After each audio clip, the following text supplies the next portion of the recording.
Okay. Don't think I really need any more time getting ready. I will say now, tonight is a no webcam night. Hello. I'm going to have a chat cover as always to make up for not having a webcam. I do have a channel point redemption. If you have a funny image that won't get me banned, you can use channel points, and you should be able to like include like an Imgur link or something. Try not to, you know, do it too much. I think there is a cooldown, but it's not like super long. But I will offer that as a recompense for no face cam tonight. Obviously, I'm a few hours late. I've been hella tired all day. I was taking a nap. And I basically woke up a little over an hour ago, and I was super hungry, so made food and all that fun stuff.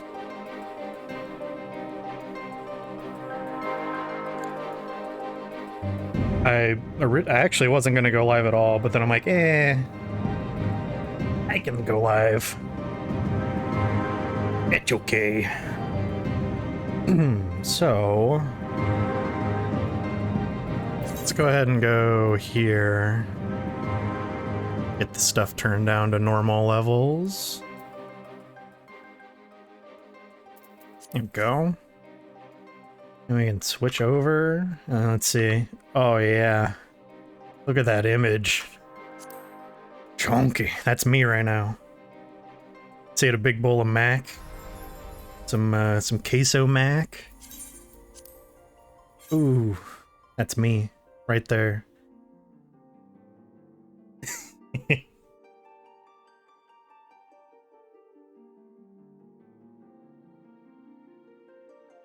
Probably gonna have to do some adjustment though. Make sure it's actually covering my chat. Lost in the sauce. I'm doing spoonerisms now.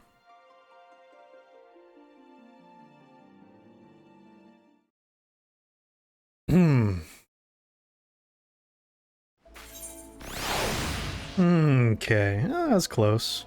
That was close. Adjust this slightly, shall we? Can we maybe a little bit like this? Yeah. Oh yeah, bruh. Look at this dude. Yeah, that's me. That's me on the right. Okay. Now we are in a different location, and there's a good reason for that. So something, I guess I was invaded by the holy spirit of grand companies last night. After the stream, I decided to go get some more company seals and do some rank ups, and I am now the highest rank I can be without doing a bunch of other stuff that I may not get to. So I'm now a 2nd Flame Lieutenant. There's only 2 ranks above this. I think it's like Commander and then Captain or something like that. But I need to basically do the squadron stuff if I want to do that. And honestly, that's a bit much. That's a bit much. I might still do it though. I don't know. We'll see. Okay. Well, last time we left off, let's go ahead and head back to Ishgard. Last time we left off, a whole bunch of stuff was happening. We learned why the Dragon Song War has been happening, and also that it's not really a war, it's more like just like a... It's more like a punishment. But also, we managed to defeat Nidhogg in his lair. So we kind of are at this weird like crux of the story where we don't have a real enemy right now, but a a real enemy is about to present themselves. I will say that. We've got the whole squad grouped up here. Sir Emmerich has gone to the vault to meet with the Archbishop and say, hey, we should stop lying to all of our people because they're not dumb and they're definitely going to figure out that this whole thing has been a farce for 1,000 years and it's actually our fault. So he's actually basically in gay baby jail right now and we have to go rescue him. We actually just, at the end of last stream, we just fought a member of the Heavens Ward, but he did some, like, crazy ninja backflip shit and, like, disappeared. And now we're gonna head into the vault proper.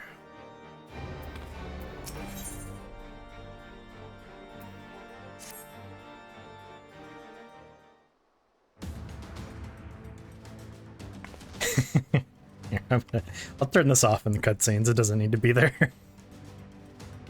We've been working in secret to undermine the Holy See and the High Houses, that much I'll acknowledge. But this nonsense about us throwing wide the gates for the heretics is just that, nonsense. If not you, then who? You Temple Knights, of course. Reckoned it was your beloved Sir Emmerich's doing at first, but then I heard how he lost his head. My next best guess would be the Heavens Ward. That way, they'd have the perfect excuse to go door to door through the broom, slaughter the heretics and their sympathizers in one fell swoop. The Heavens Ward's schemes did not account for Lady Iceheart's intervention, and so they have been forced to improvise. Fine bloody mess, ain't it? But the die is cast, so what's the plan? We must divert the attention of the High Houses away from the city, and to do that, we need the cooperation of your allies in their service. What makes you think I have friends in high places? You would be fools not to, given your goals. Low-born knights are ideal recruits. Most swore fealty only out of desire for a better life. If offered an opportunity to shed the yoke and live for themselves, who among them would not at least be tempted to take it? Rare is the man eager to die for a cause he does not hold dear, but it need not come to that this day. If they and their fellow knights are deployed afield to deal with a new threat, a massing of heretics for example, then they will be unable to join in the defense of the vault. Huh. Spread false reports of an attack to get them out of harm's way, you mean? The city will not soon forget the heretics' last assault. If the High Houses believe another attack is imminent, they will have no choice but to act. Can it be done? Can we trick them into leaving Ishgard? Aye. Can we keep them out for long? Not bloody likely. Make sure you're ready before I send word, because you won't get a second chance at this. Then it is decided. To the vault. The Archbishop must be held to account. And the Lord Commander granted his liberty.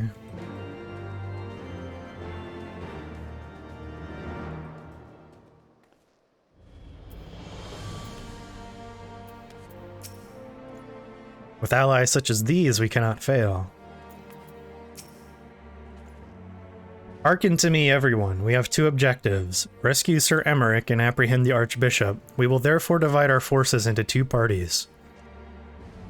Estinian and I will make ready to breach the underground jail and search for the Lord Commander. We will not move, however, until the second party has entered the vault. I speak of your party, Warrior of Light, together with Lord Orshafant and Master Alphino. For this plan to succeed, you will need to fight your way into the highest levels of the vault, even unto the Archbishop's private chambers. When the Heavens Ward realize what you intend, they will fly to their master's side, leaving only a token force to guard the jail. Temple Knights loyal to our cause have already secured the entrance to the vault. Once you are within, they will signal to us. If all goes to plan, we shall rejoin you, with Sir Emmerich and confront the Archbishop together. Is everyone clear as to their duties? Then let us do what must needs be done.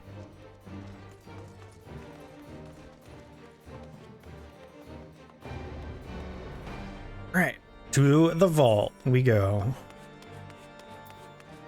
I mean, we can just walk up there. Why not?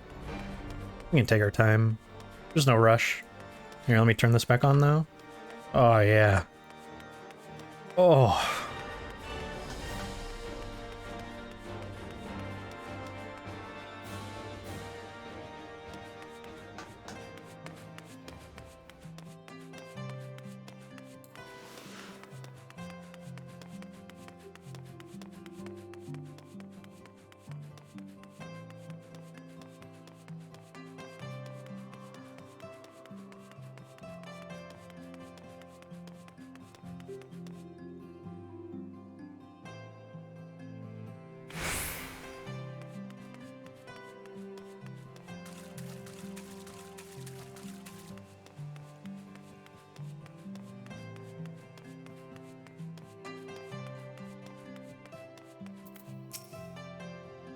The others are in position, Master Fafalan. I will send word once you and your party have entered.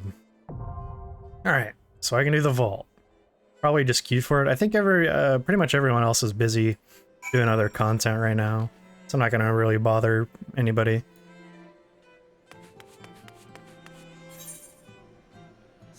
I did go ahead with my idea. I got a bunch of max potions, so, you know, if things get particularly disgusting, I can always have those as a backup. Go ahead and queue, though.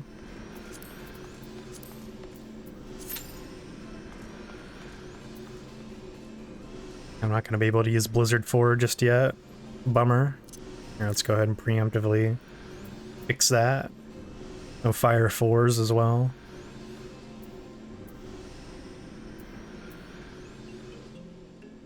Oh, hey.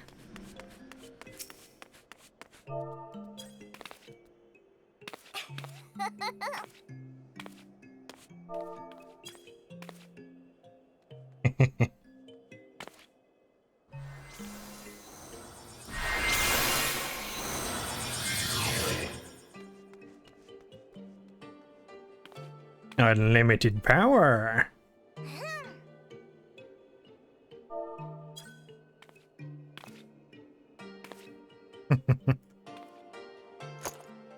While we wait here, I suppose I can share the story of how I messed up my finger last night. Thankfully it's not my left hand that's on my keyboard. That would be a lot worse. And it's not a finger that's particularly as useful. It's the ring finger on my right hand. I was opening a can of food. Here, let's go ahead. We'll sit next to Naps here. I was opening a can of food for Bella last night, and I opened it rather forcefully, but I was like, I just kind of shrugged it off. I was like, whatever. That's a little rough, but I got it open. And about 30 seconds later, as I was getting ready to get the food out of the can and give it to her, I was like, oh hey, is that blood? Not in the food, mind you, but I kind of noticed on my hand I had like a little red coloring, and I was like, that's not from food. Oh hey, we got in right now.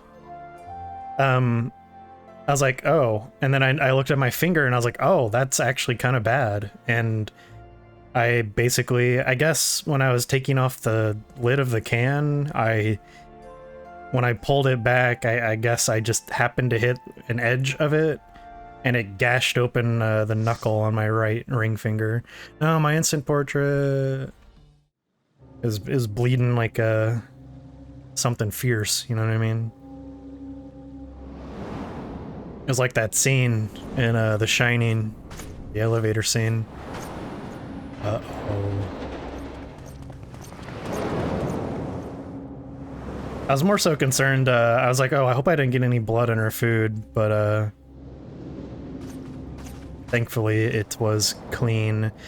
You didn't need stitches or anything? No, I didn't. It was bad, but it wasn't that bad.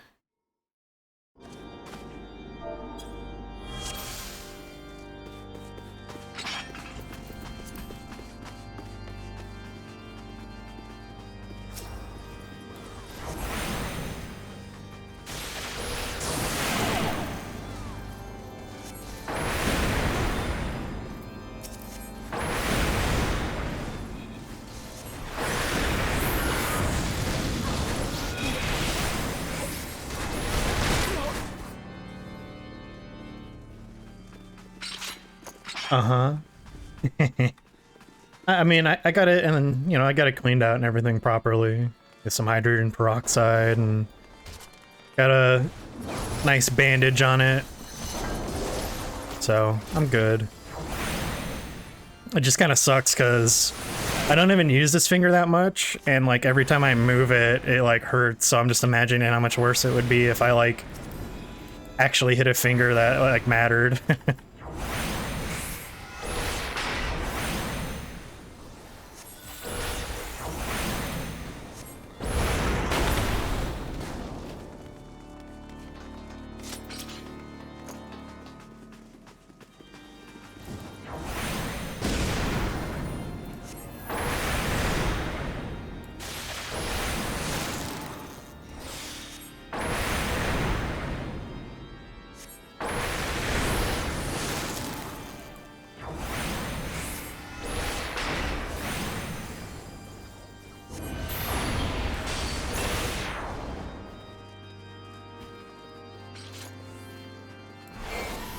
Oh nice, I do have Umbral Hearts at this level, so that's good.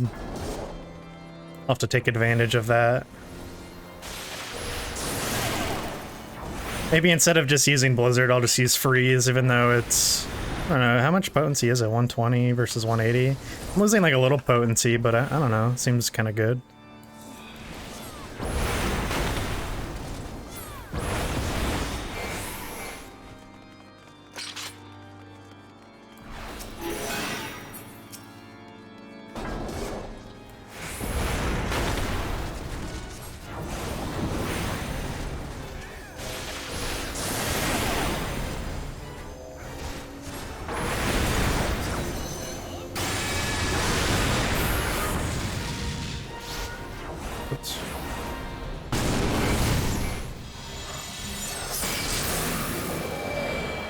I have the power.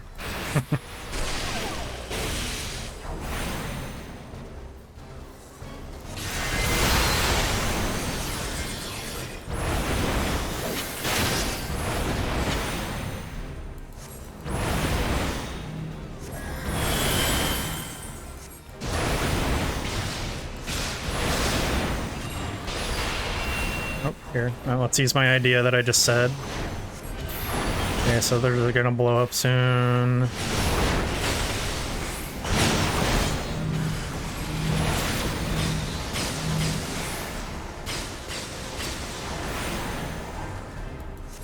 Okay, that wasn't so bad. Kind of lucked out there with my ley lines placement. It could have been much worse.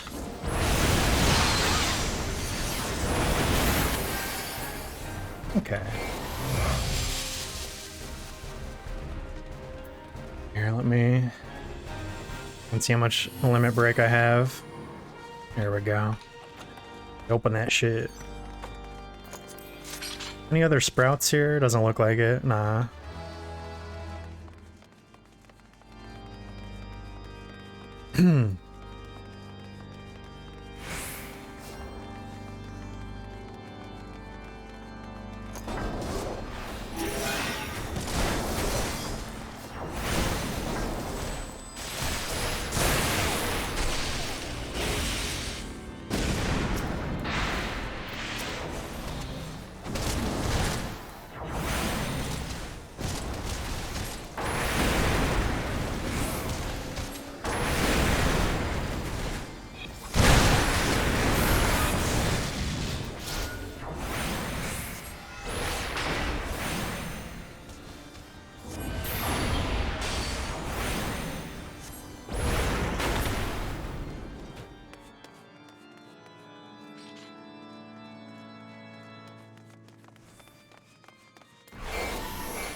I'll cut you to pieces!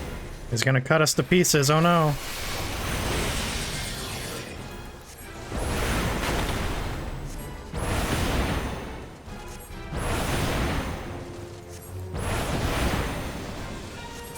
I will not yield to you! He has the power. I have the power!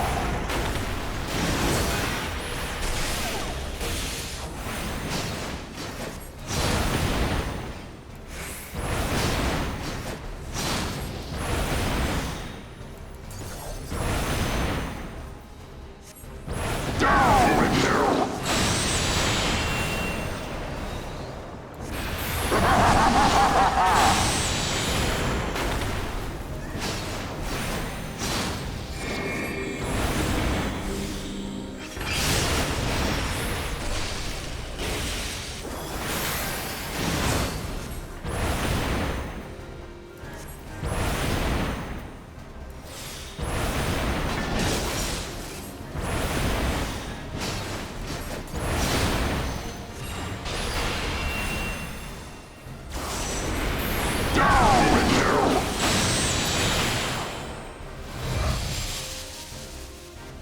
Oh, you had us, huh? Something tells me that's not exactly accurate. Like how the fact that you're on the ground and we're not.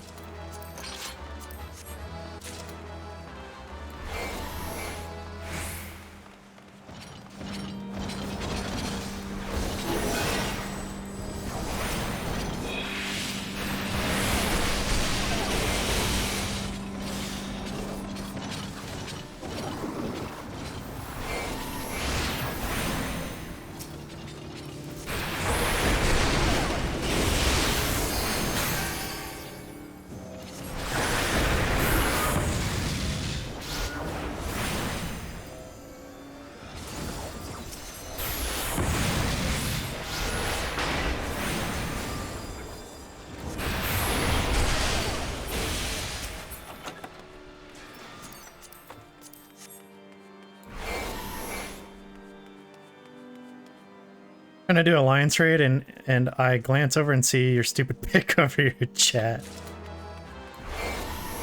You're welcome.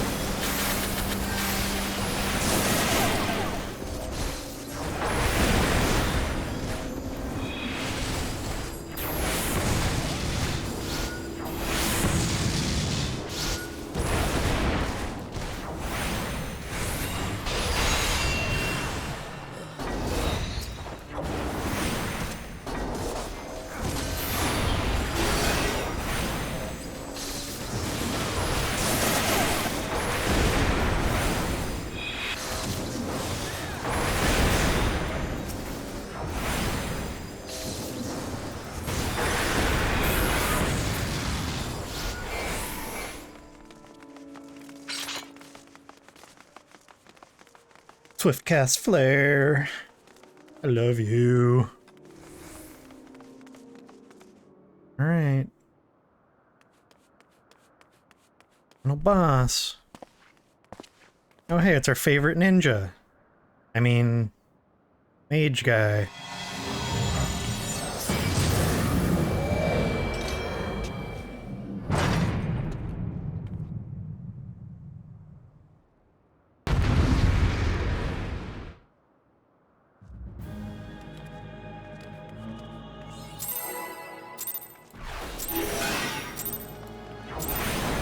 Filthy rats!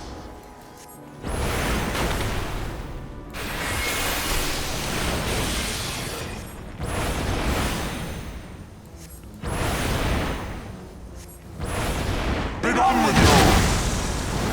And that is exactly why I do that.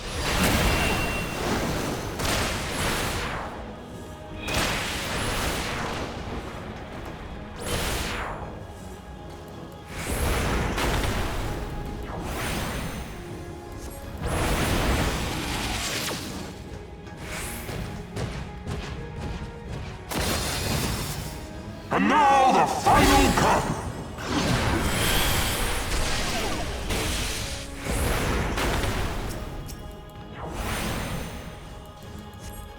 That's right, I'm using fire spells on giant fireballs and it's working. Don't ask questions.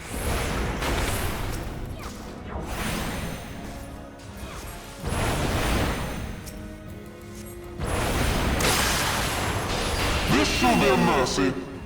This shall be a mercy. You disgust me. Well, that's not nice.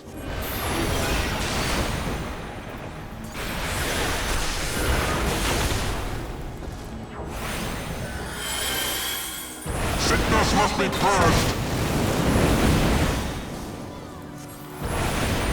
Calculated? Be done with you.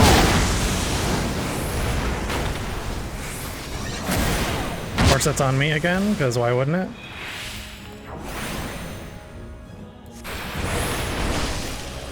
Sickness must be purged.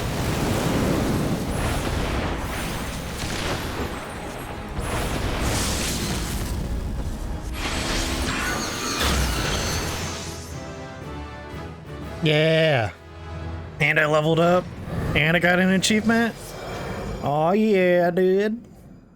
Gaming right now. Oh, actually, hold up. Not quite yet. Not quite yet.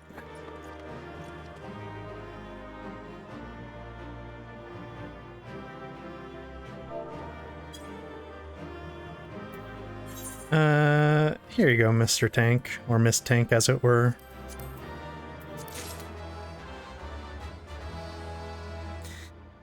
Alright, and now it's going to be cutscene time.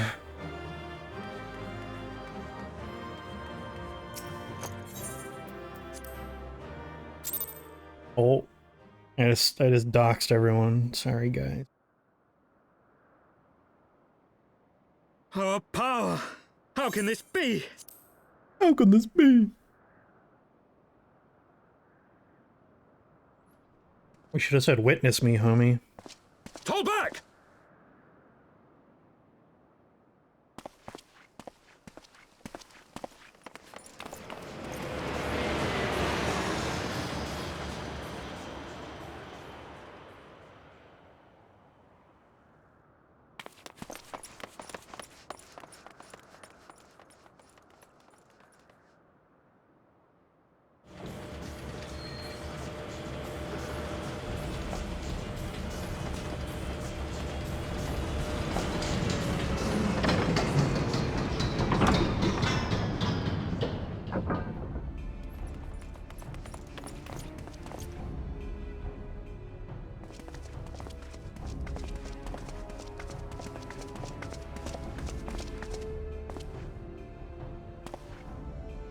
Father, please!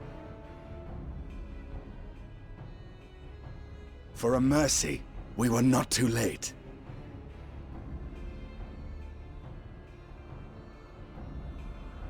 Why must you do this, Father? Nidhogg is fallen. There is no need for further deception. Now is the time to renounce the lies which led us down this path. To start anew!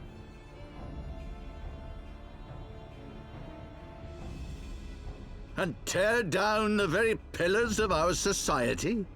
Our history, our values, everything we have built over 1,000 years? A fool to the last.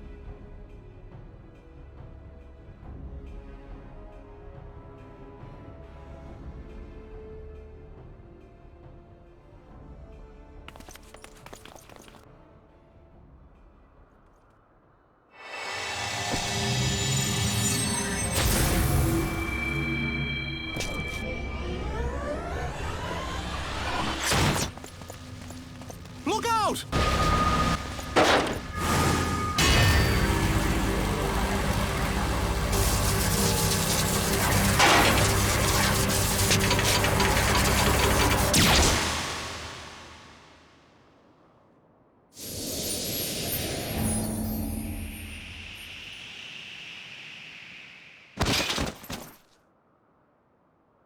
Such devastation!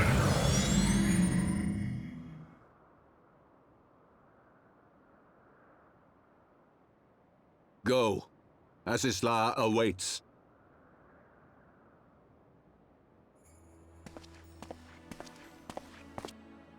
Lord Orchefort!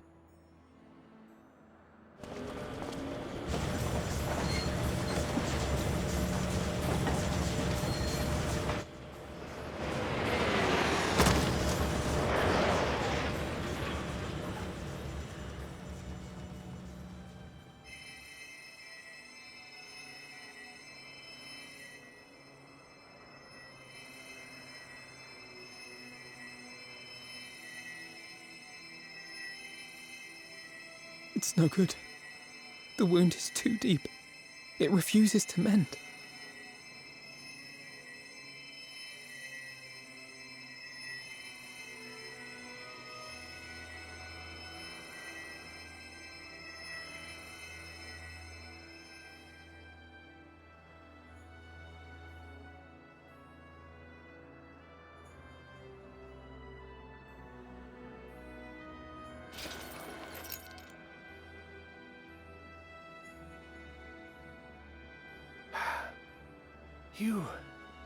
You are unharmed? Forgive me. I could not bear the thought of...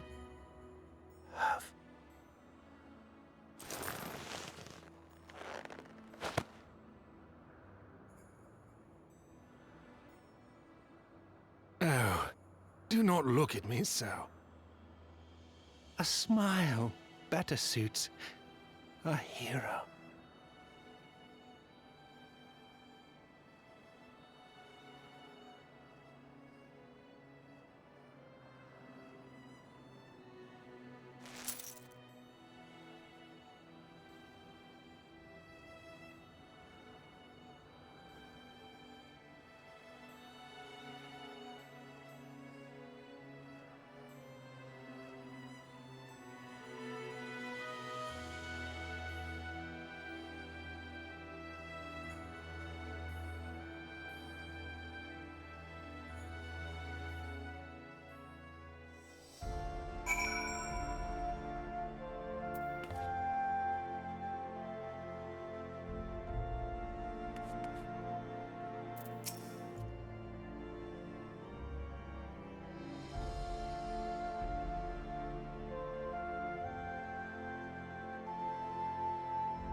I know not what to say.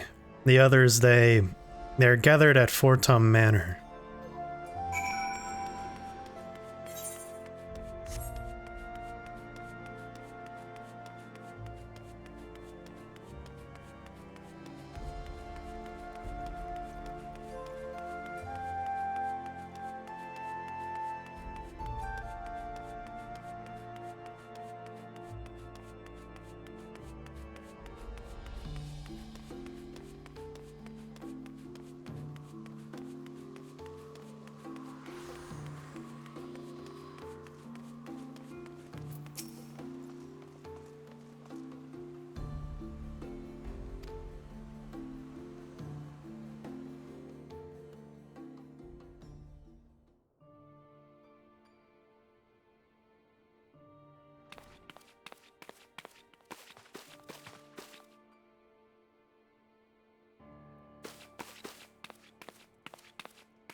Don't.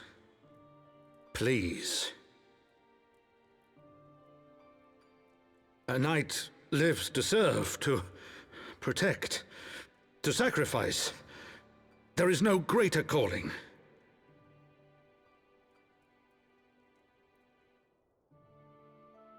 Leave me to mourn and give chase. For my son, and for the nation he loved. Go!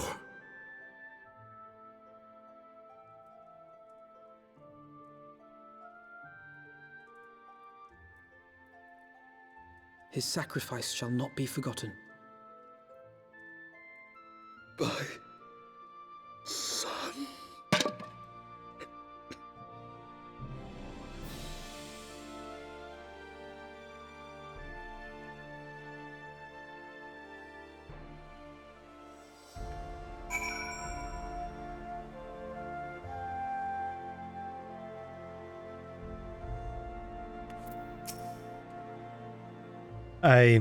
I could not stand there in silence, but when all the excuse me. When all others had forsaken us, Lord Orshafont took us in, our beacon of hope in a world of darkness. He did his utmost to raise our spirits so that we might face our troubles with courage, with conviction. So that we might face them as knights.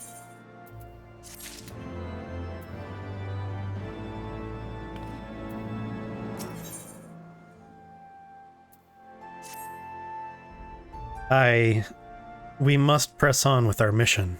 Ataru, pray return to your duties at the Forgotten Night. Let us go and speak with Sir Emmerich. I worry for his well-being.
My friends, I am in your debt.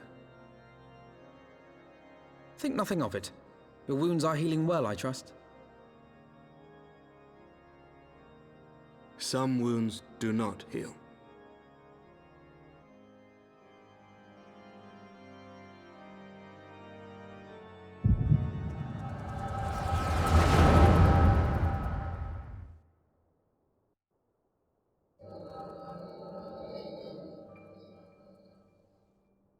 The Founding.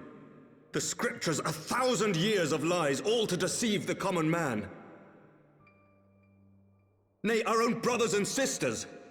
For the blood of the Knights 12 flows within all our veins. You knew this to be true. You knew, and you concealed it.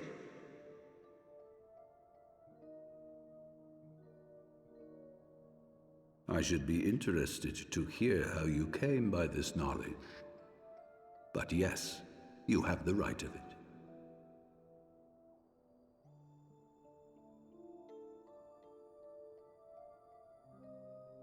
The architects of Ishgard, King Thordan and his Knights 12, entrapped and butchered the great worm, Ratatoskr, that they might partake of her eyes and thereby transcend their mortal limits. Upon learning of their treachery, Nidhogg was consumed with a murderous and justified rage. I dare say you know what followed. The great worm slew the king and half of his knights.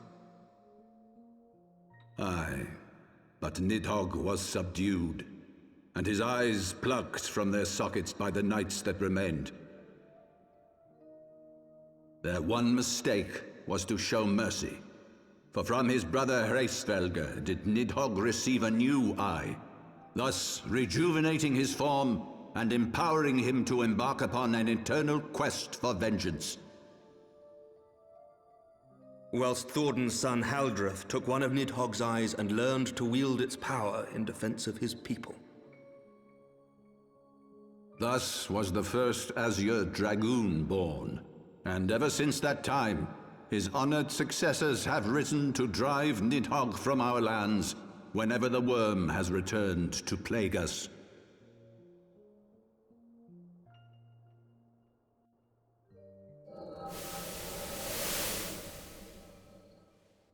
I ask you, my son, will you answer for my sins? Will your son and his son answer for me as well? What do you mean? If a man cannot atone for his sins in the course of his all too fleeting life, must his progeny then be held to account? Must every subsequent generation be judged as well? Thordan's betrayal of Ratatoskr was an unconscionable, unforgivable sin. Should we then, as his descendants, meekly surrender ourselves to an eternity of punishment? Nay, say I. I would not see our children sacrificed in a vain attempt to appease an implacable foe. Dragons are not like us, my son.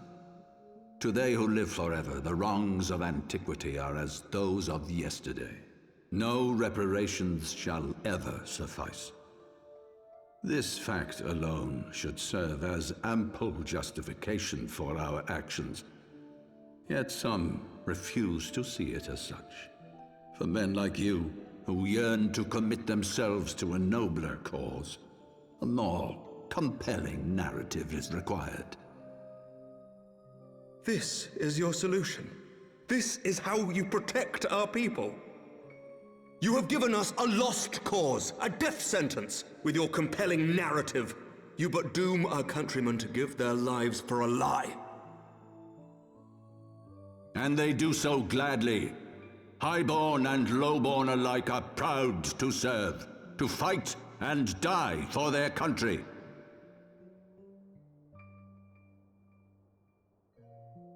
And what would you say to them? What would you tell the wives who have lost their husbands? The mothers who have lost their sons? That their loved ones died for naught?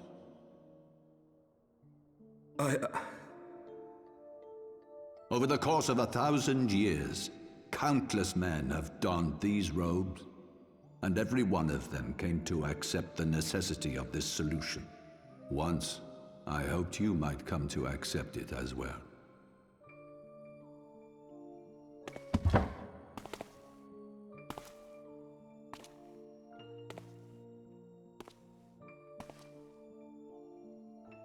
Do not despair, my son. Soon I shall free us from the sins of antiquity, and bring about the change you so fervently desire.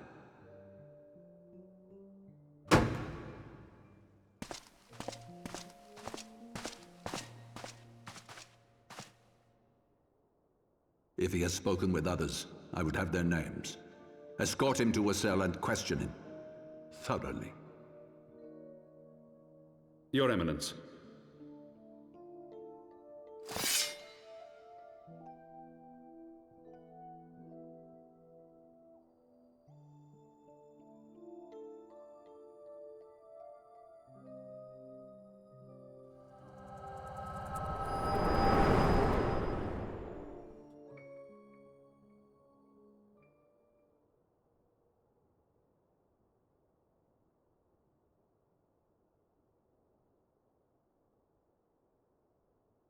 You saw something, did you not? A vision of the past?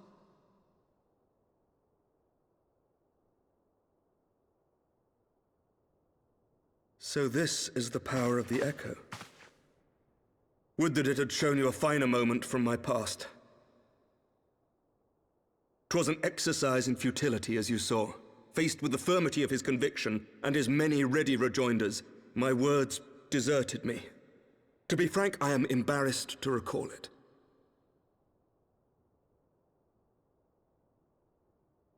A friend once impressed upon me the importance of differentiating between words, deeds, and beliefs. Were he here, I suspect he would judge your father's conviction to be no more than rank, self-serving delusion. Even so, I cannot help but wonder what manner of change he intends to bring about. I have given some thought to that as well. During the battle within the vault, the Heaven's Ward demonstrated strange and unnatural abilities. Aye, the manner in which Sir Zephyrin struck down Lord Haurchefant was unlike anything I've ever seen before. The spectacle called to mind King Thordan and his Knights 12 as they are depicted in Scripture, holy powers and all. Mere fabrications, which have become objects of faith, instilled with the belief of countless devoted souls. 7 hells! If Lady Iceheart can use her own body as a vessel for summoning, I see no reason why others could not. Are the Heaven's Ward truly so reckless? Unbelievable! As they fled, my father spoke of Aziz La. Though I know not what he intends, I fear no good shall come of it.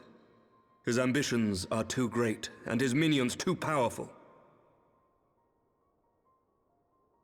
We must find the Heaven's Ward and stop my father before it is too late.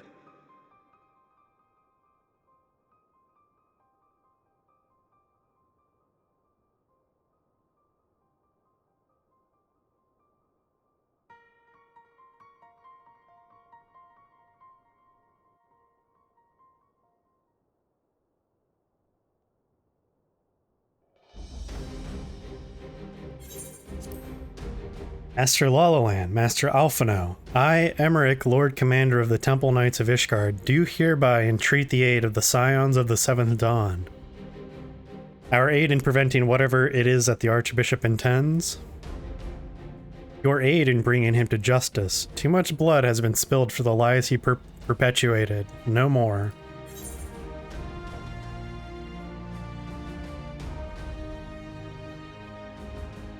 Damn. Life or death. I will have Sir Zephyrin's heart for what he did to Orshafant. Damn. Let's go with a bit more of a tame response. I shall pursue him to the end of the world if I must.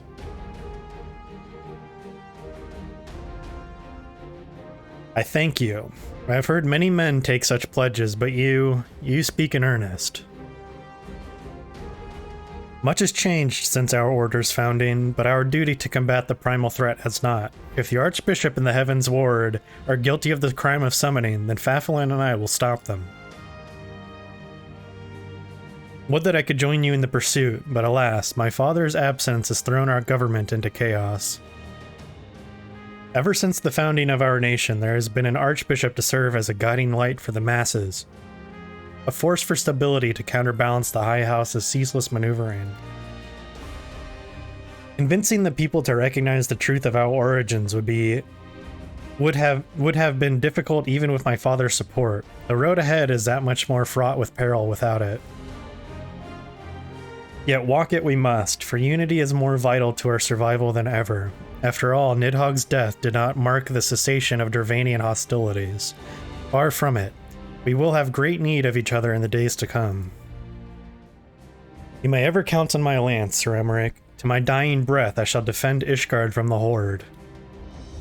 If I may, Lord Commander, I would like to assist the Scions in their search for the Archbishop. Fafalin, Master Alphino, pray attend me outside. Very well. With me, Fafalin, I believe we have much to discuss.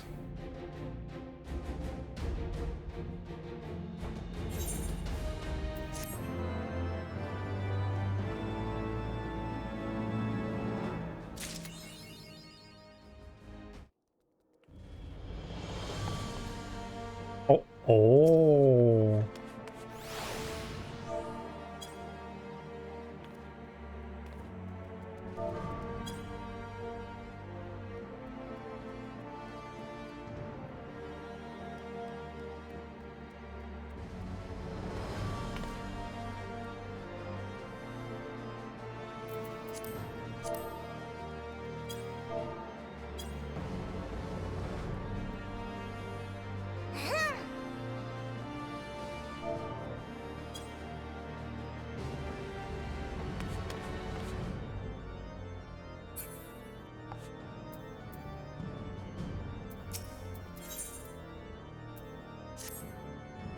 The Soleil was eastward bound, so I sent word to Camp Cloudtop on the off chance the airship passed nearby. Sure enough, Lady Lynette informed me that it had been sighted by her scouts. Then the Archbishop is somewhere in the Sea of Clouds? Or was, not long ago. The airship has not been seen since it disappeared into the northern reaches, near the Blue Window. Alas, because the region is firmly held by the Vanu Vanu and not easily accessible from Camp Cloudtop, House Halinart has yet to establish a foothold. We will need not only an airship, but a captain bold enough to risk the Beastmen's wrath. I think we know the perfect candidate. Let us pay a visit to Master Garland at the Skysteel Manufactory. I see, then I will take my leave for now. There are other matters which require my attention.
Ah, the dastardly duo. What mischief have you two been getting up to lately?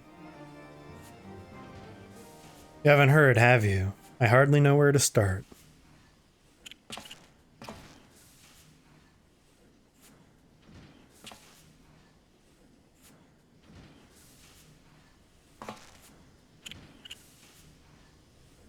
He was a good man. Sid, have you heard of Ass is Law? Ass is law, you know what I mean? The Archbishop spoke of it before he fled. No, but it's probably some source of phenomenal cosmic power that's key to his plans. From what he told Fafalan, the Asians tried to tempt him as they tempted Gaius with the Ultima weapon. Even if he spoke true about playing along, I can see him attempting to seize it. As if we needed another reason to pursue him. Well, I'm convinced. The Enterprise is at your disposal. Come to the airship landing when you're ready to depart. Do I have to? It's just as well. After pulling you out of the fire these last few times, I reckoned I was due to deliver you into it.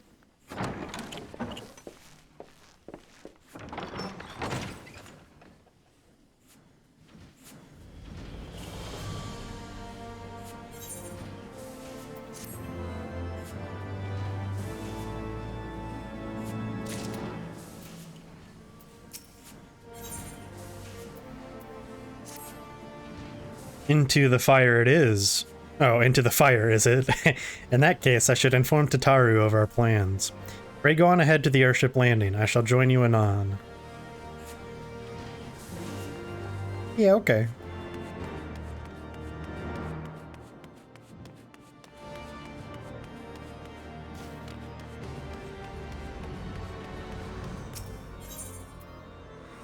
Now, it is a little silly, because obviously we have access to link pearls, and we can literally just call people, but what it does do is give excuse to characters, like just disappearing and reappearing at the next place.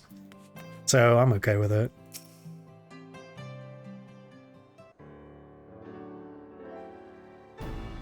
The boys have been hard at work preparing for our flight, and I'm pleased to say we are ready to depart.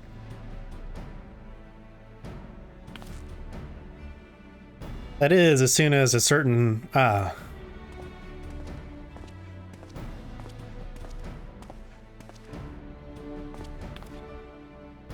Pray forgive me my lateness. Tataru and I had much to discuss. We still have no news of the missing scions, but she assures me that Urianger and Riol are pursuing promising leads. Come, we can continue this discussion aboard the Enterprise.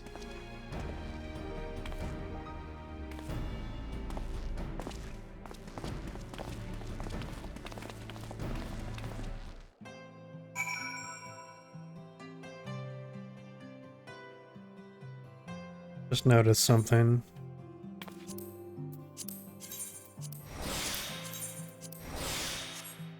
There you go. The others are waiting for you aboard the Enterprise. Shall we get going? Yes. Oh, and then, of course, I turn that back on right when...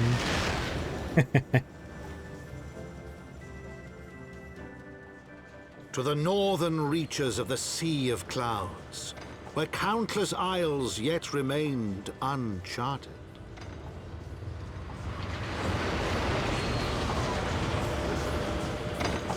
In search of a mysterious land known as Azizlar, and the unmasked villain who sought to claim its secrets.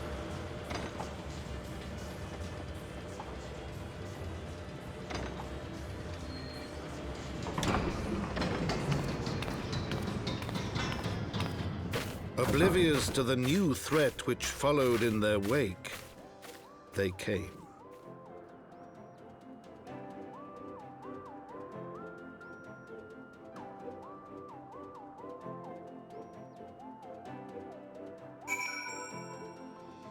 Oh.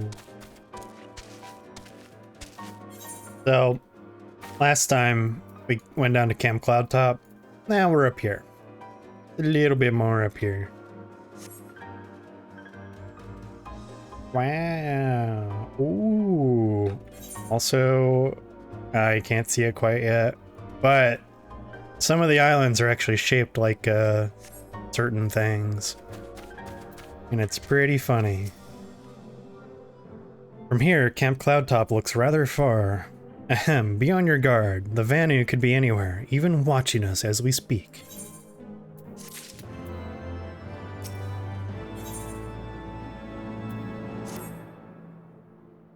Assuming the Soleil is here, I doubt she will come to us. We should begin searching the Isles in earnest. Of course, we must remain vigilant for Vanu scouts as well. I would rather avoid needless bloodshed.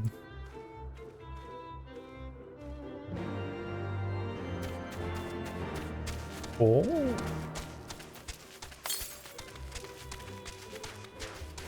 Don't mind if I do.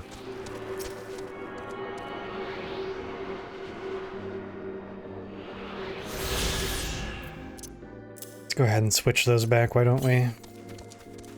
265 to the north, huh? Got it. Yeah, let's, yeah, okay. Makes sense.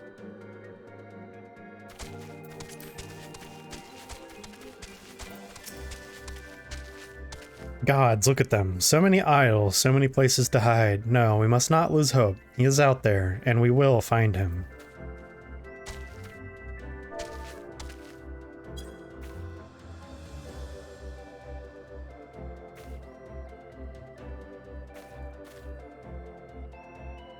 We search the skies for the Soleil, but see nothing resembling the missing airship.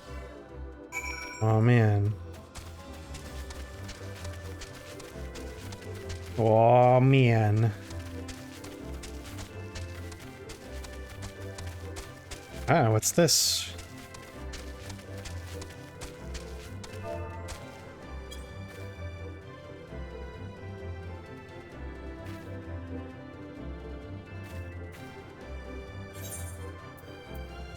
Let's do it. I should have access to Blizzard 4 here, but not Fire 4. That's okay.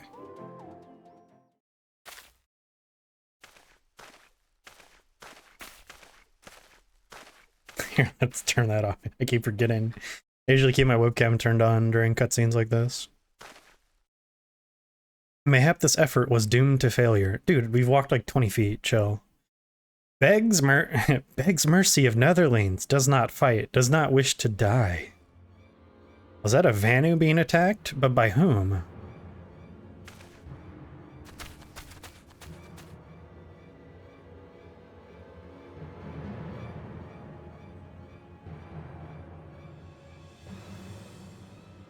Over there. Imperial troops. Ishgardians? Seize them. They'll know where the Archbishop is. The enemy of my enemy. We've no choice. With me, protect the Vanu.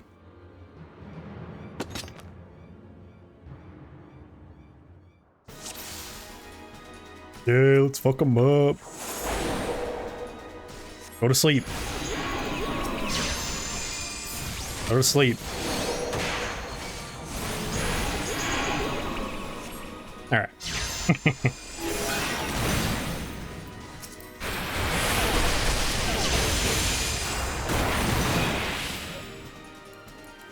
Taliag, protect me!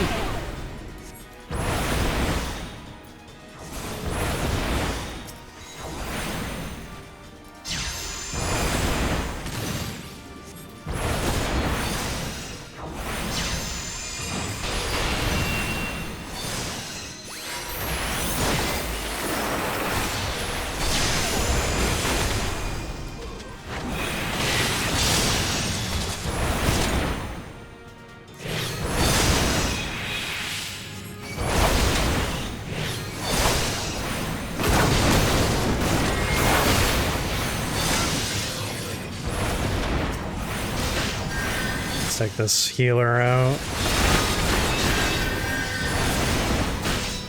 Go. Bro, they're throwing flashbangs. They're cheating.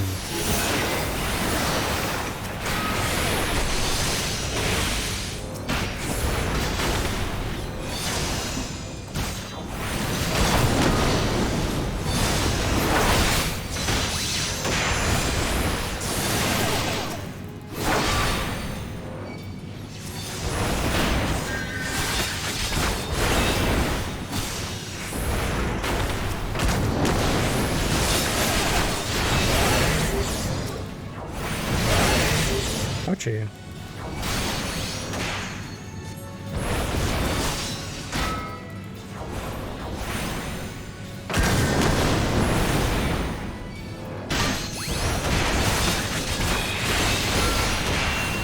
Can you just die, sir?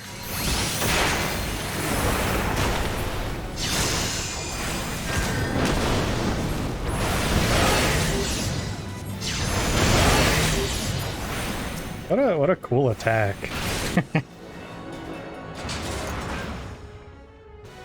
Seems a bit of a waste to yeah. Netherlings save Lanu Vanu from certain death. Showers Netherlings with thanks like summer squall.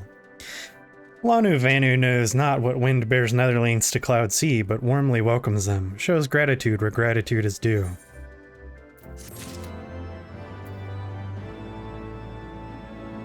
Oh my god.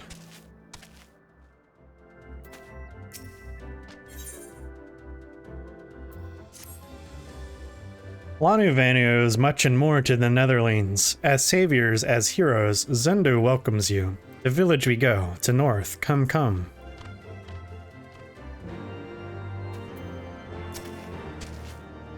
So, the Garleans were searching for the Archbishop and believed that the Vanu Vanu knew something of his whereabouts. Methods notwithstanding, they may have the right of it. I conclude that we should accept Lanu Vanu's offer of hospitality and visit his village.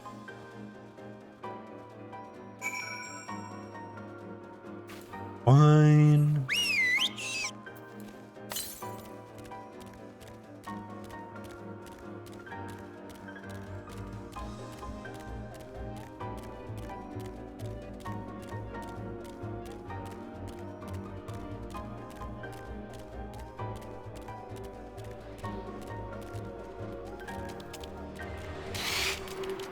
Leave me alone.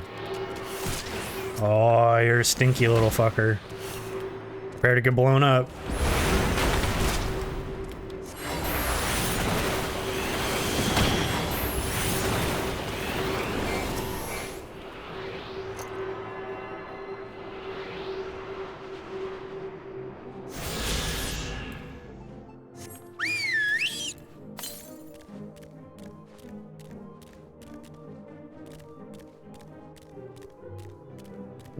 Down there, maybe?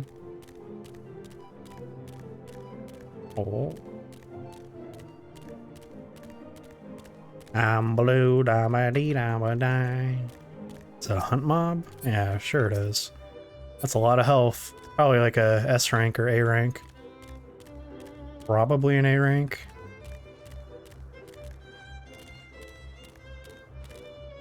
Let's see. Still a bit further out, never mind. Oh, actually, matter of fact, I think it might be... no, that doesn't make any sense. Never mind, I'm goofy.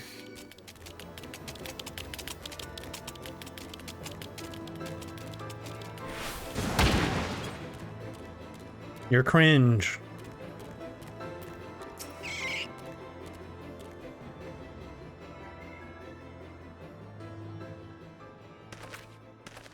Like breeze guides leaves to rest, come and lay down your burdens, Netherlings. Lanu Vanu throws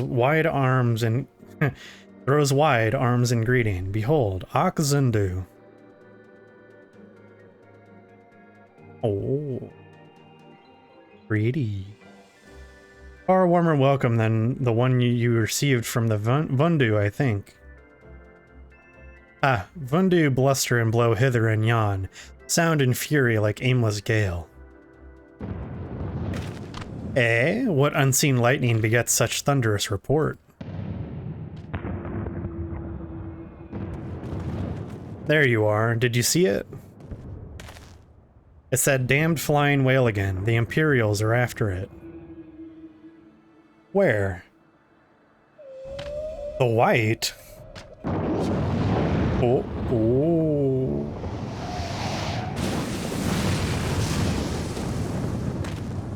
He's wounded.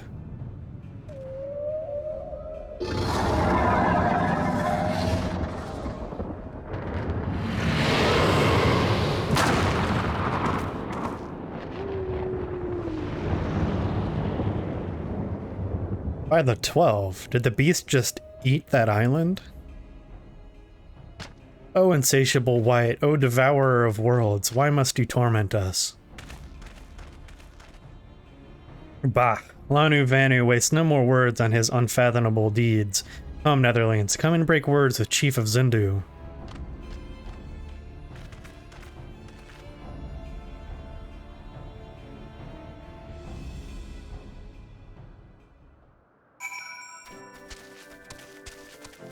Let's go ahead and attune to this aetheryte. It's a very nice looking one. I don't see a lot of them like this.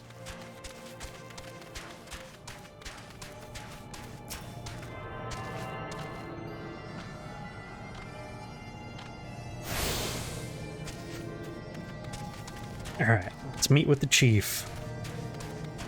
What you gotta say, homie?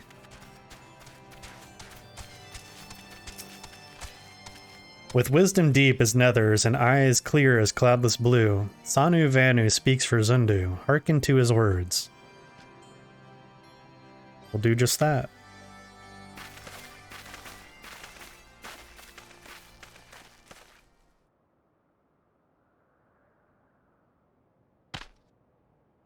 Netherlings deliver Lanu Vanu from claws of steel-shod fiends and prove nobility. He knows not to ignore zephyr winds and brings before you with all haste. Soft rains to soothe the heart and sunshine to warm. Gratitude of Sanu, chief of Zundu, is boundless. We are honored to meet you, Chief Sanu. I am Alphino Levier, and these are my companions Fafalan Lalalan and Sid Garland.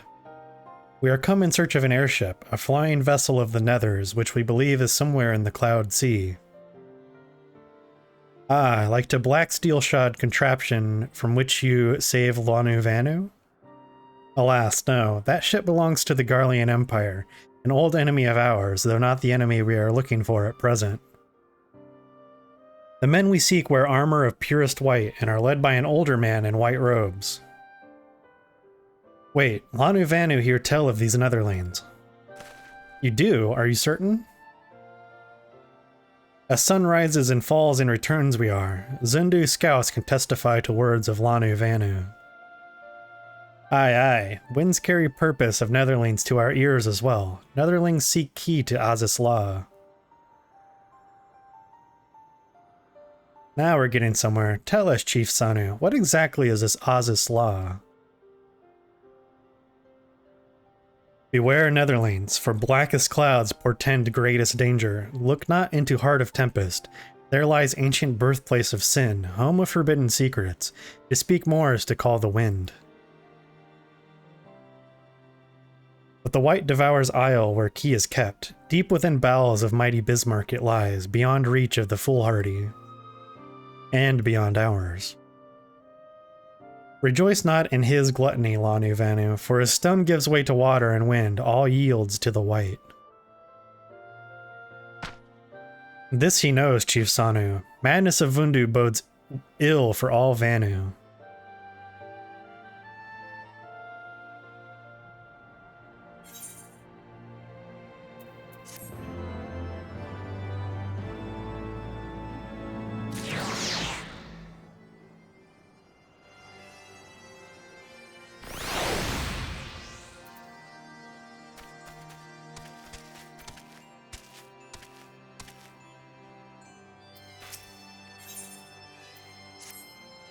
So, Azis Law is home to forbidden secrets, accessible only to the bearer of a key which the Archbishop covets. Much as I would like to believe it's safe within the belly of Bismarck, the Knights of the Heavens Ward wield primal powers. If we do not slay the whale and claim the key first, they surely will. Quite how we will go about it is another matter. As was the case in our battle with Leviathan, we are out of our element, and this time we have far fewer allies to call upon. Be that as it may, our customary approach still holds true. We must begin by learning more about the White. Let us each question the residents of the village, then regroup and share our findings anon.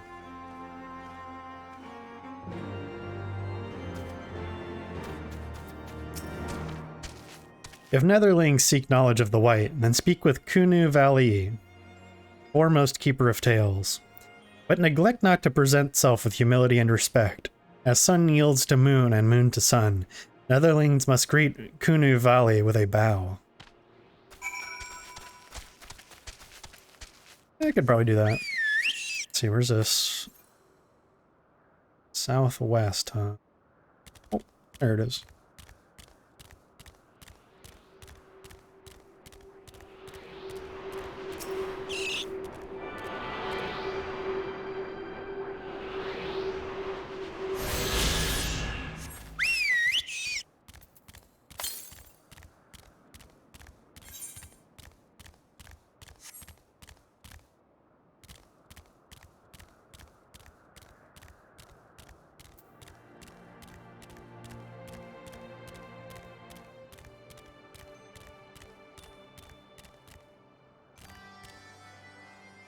Where they at though? Hello.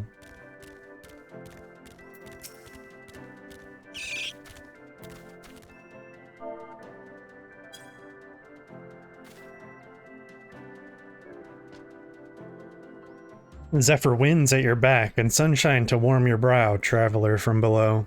Kunu Valley, keeper of tales, hears your words and she remembers. In times long ago, in lands elsewhere, before even the Cloud Sea, the White is one among many. Newborn, he swims beside his many brothers in seas of endless water.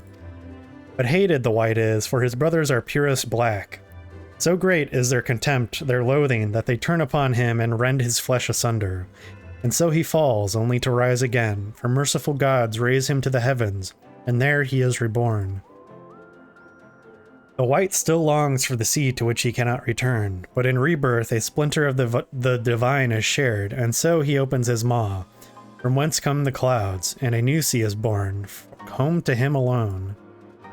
Content he gazes below and sees others who are as he, hated and hunted. He weeps, and in his benevolence he raises up isles of earth and guides these people to the Cloud Sea. Such is the tale of his rebirth and the salvation of the Vanu. May it never be forgot. But this demon which menaces the Cloud Sea, his rage is that of the Vundu, his hunger that of a wild beast. The isles are his gift to us, yet now he must consume them? Kunu Valley knows no tales like this.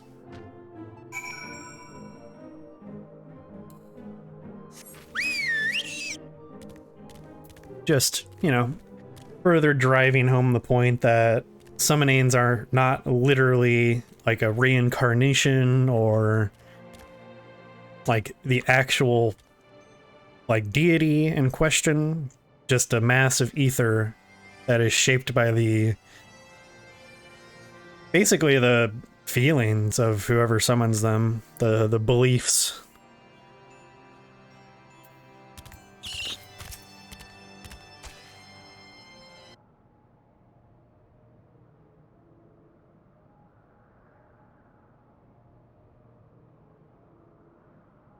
So, according to the Vanu, the Sea of Clouds and the Floating Isles were gifts from Bismarck to his people.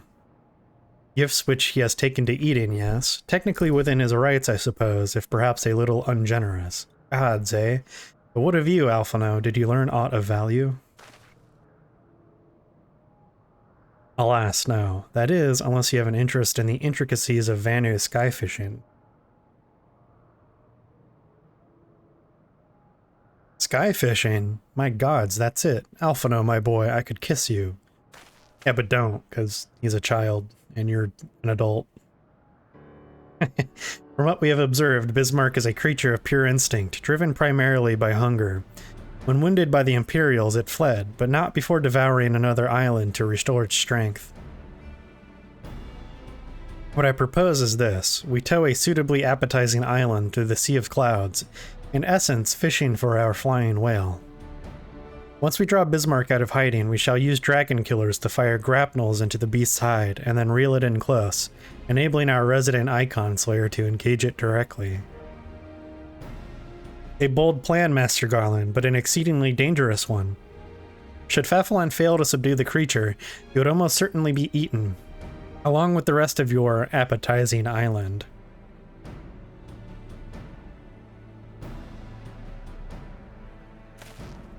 Oh, he won't fail, and if anything does go wrong, I'll be at the helm of the Enterprise, ready to tow him out of trouble. I wouldn't entrust a task like this to anyone else. Nor I. I trust you have no objections to my joining you as well. Not at all. The more the merrier. Right then. It seems the boys and I have a lot of work to do if the Enterprise is to be ready for our fishing trip. While you two need to find me some bait, and not just any island, mind, I want a mouthful at most.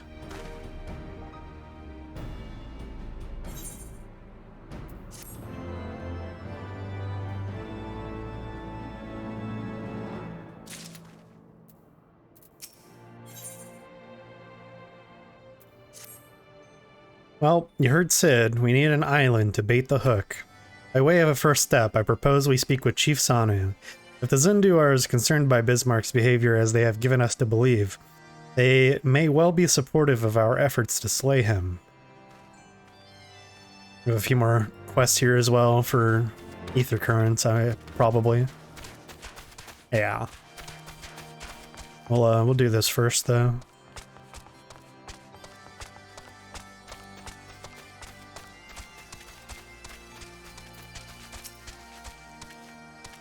The Tramontane is upon us. The White feasts, and the Vundu rejoice in his carnage.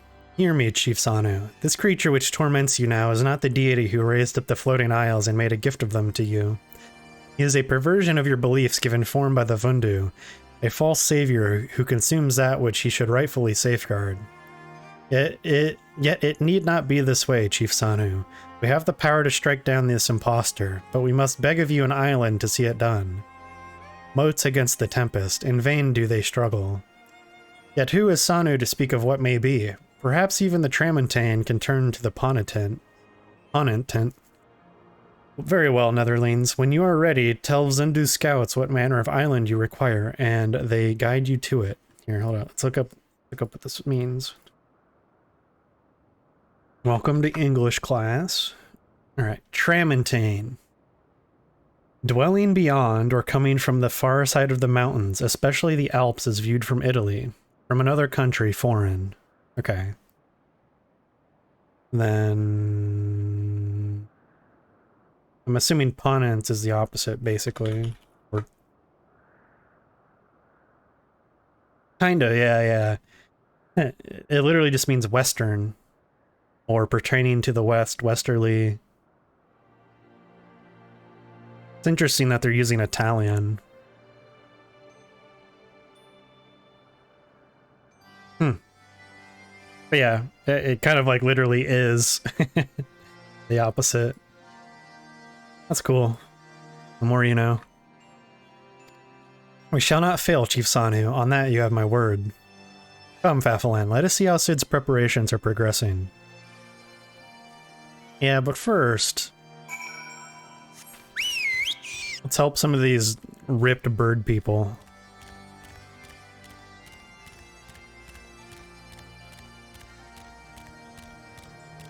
Like, I want to know what their workout routine is, because goddamn.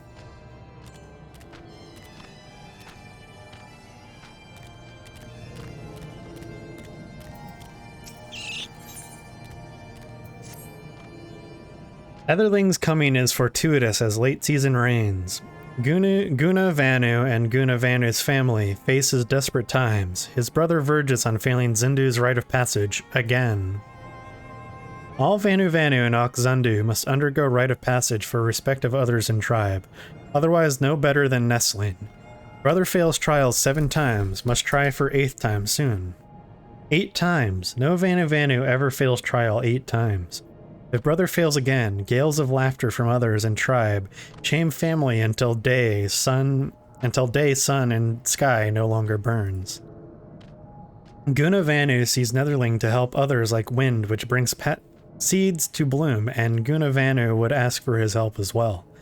Rite of passage rules very strict, but Gunavanu has planned.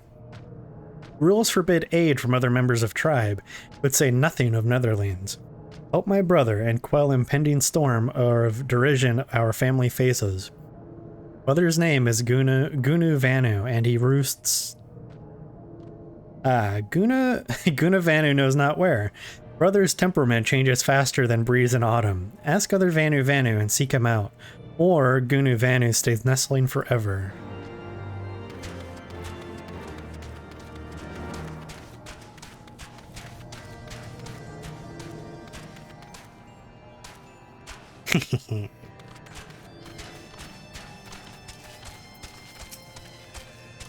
Netherling seeks out Gunavanu. He is skilled at two things, finding shade for napping and running away when Chief gives work. Newborn hatchling works harder than him. Here, let's also get the quest. Ganu Valley cannot escape unending thunderstorm of buzzing bugs, and desires sleep more than rain during summer drought. Ganu Valley has idea to soothe bugs droning, but delirious from exhaustion. Netherling goes in Ganu Valley's stead. To east lies Gurgle Grass, which devours bugs as Vanu hatchlings feast on Wamura Kampa meat. Here, let's see, is that a real thing? Wamura Kampa. No. Although it is a reference to Final Fantasy XI enemies.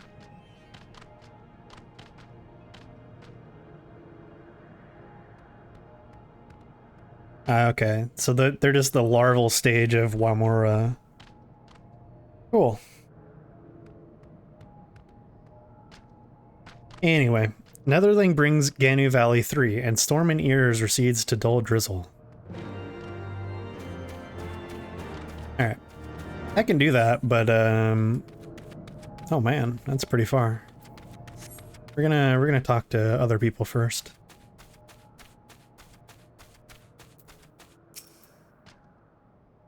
Gunu Vanu never where he should be. While other Vanu work, Gunu Vanu soars like Griffin in his dreams. Anu Vanu not see him since sunrise. Netherling finds Gunu Vanu easily. Look under every tree and village. Gunu Vanu follows shade as sunset follows sunrise. Say to Gunu Vanu, wake up. Wake up, Joe Biden. And Netherling come to know true meaning of panic. Oh. Now I wonder.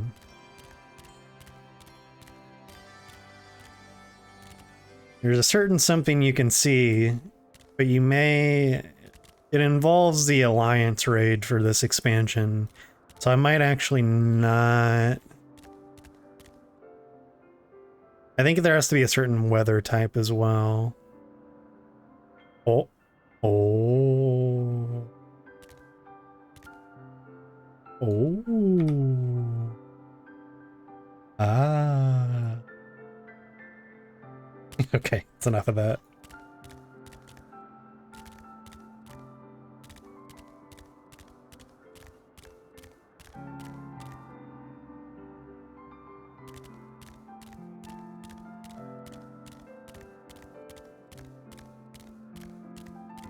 Could be full of crap though.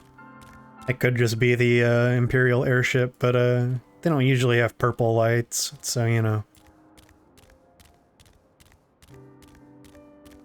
Oh yeah, let's pop this. 358 to the east. Okay, that's probably over there. Wow, wow, wow. Look who it is.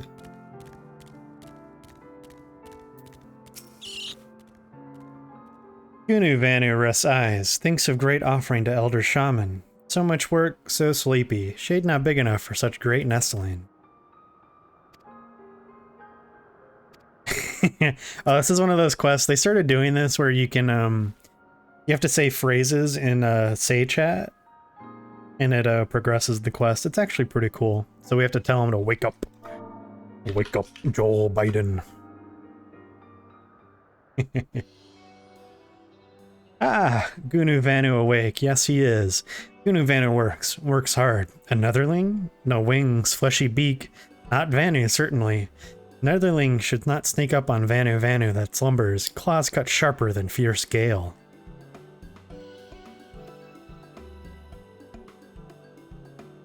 What? Gunu Vanu's brother sends Netherling to help with rite of passage. Gunu Vanu passes right and is no longer a Nestling? Heaven shine on Gunu Vanu this day. Worry of failing 8 times weighs heavy on heart. But now with Netherling's help, Gunu Vanu casts off weight and soars higher than any in Oxzundu imagines. I don't know, dude. I think that's probably not true. So we could help this guy, but I don't wanna. I think he could figure it out. Let's see, and I think that's all. Yeah. I have this other quest, but let's see. Well, we might as well do this. Talk to Sid over here, and then we can just continue east. 73 to the southeast. There it is. I love these enemies. They're so derpy. They just have these giant ram horns, but they're like these weird bird things. With like, I think they have like one leg. Stop moving. Yeah. They're so weird.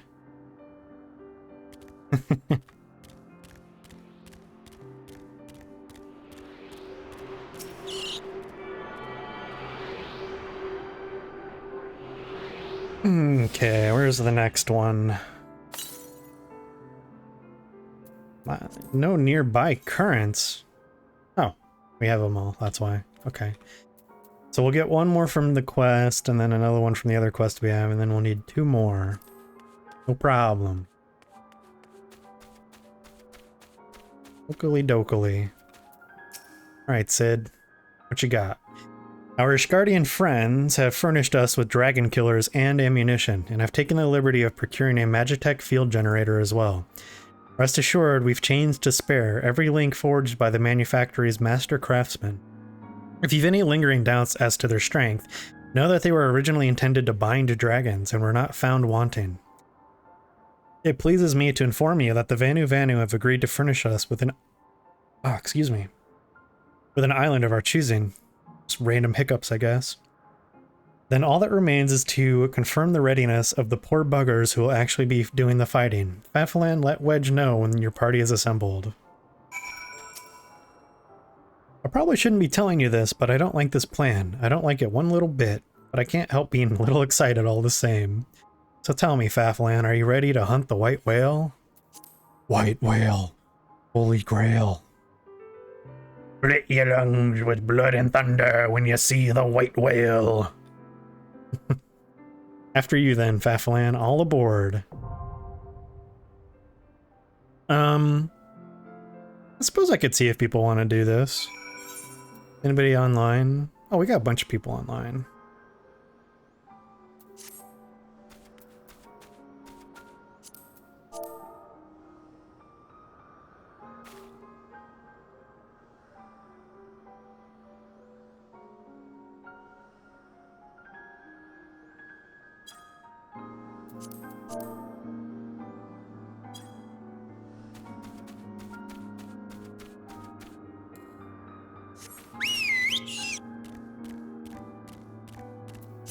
Yeah, we got one volunteer. While we wait for people to respond, let's go ahead and head east.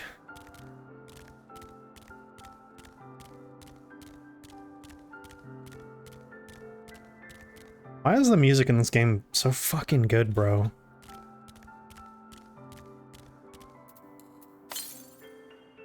Oh, right, yeah, I don't have to worry about that anymore. Cool.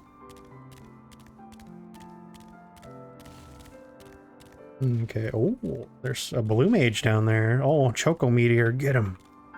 Go, go, go, go, go, go.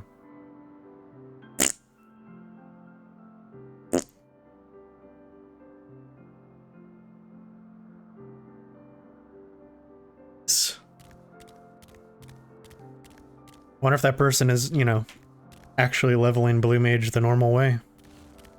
Not just being a filthy cheater that gets boosted. Like me.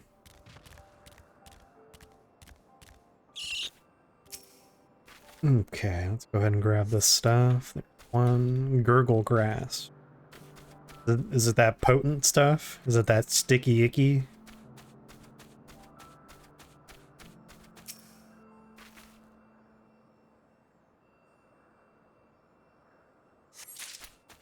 Oh, I think I see a shiny. Could just be... Okay. Got another volunteer. Anybody else is watching that also didn't see that message, just, you know, give me a little shout in Twitch chat, and I will see what I can do.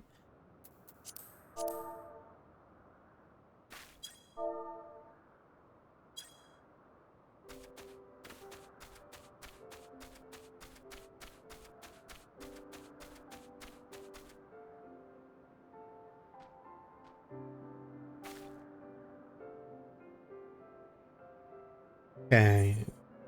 I think we can just go back to the camp. Lazy man, and just teleport away. We'll give people another minute to respond.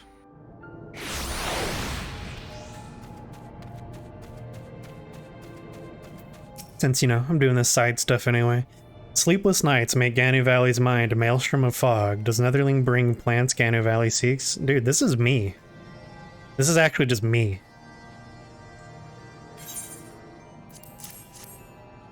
Netherling brings rest at last. Ganu Valley's troubles become sustenance for gurgle grass.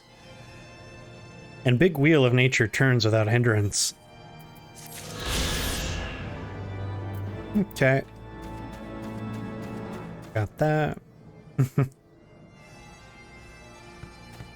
Why did I think that Bismarck was a Realm Reborn? Probably because it's super similar to Leviathan, I imagine.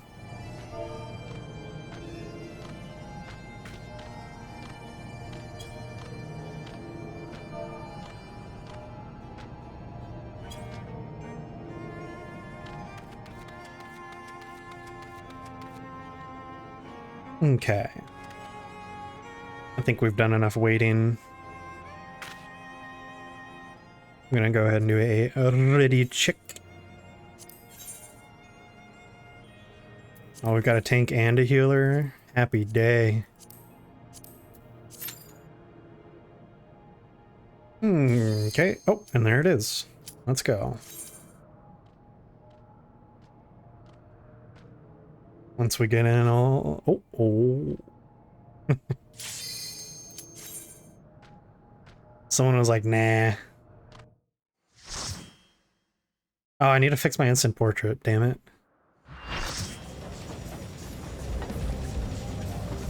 This song is a fucking banger. I love this song. Has no right being like this hype out of nowhere.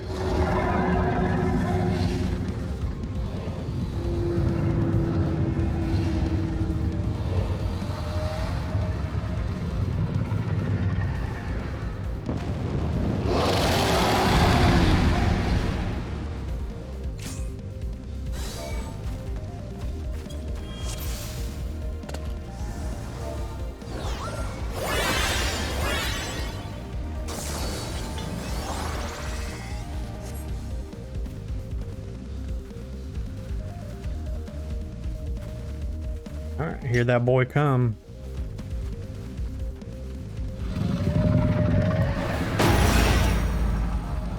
Alright. Got some ads.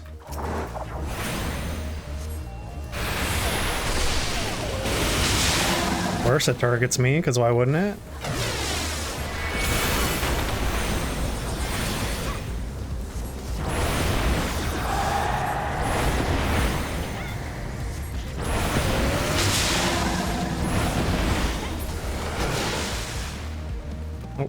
Use the thing. Nice. We get ready to use this dragon killer. Probably should have saved ley lines for this, but whatever.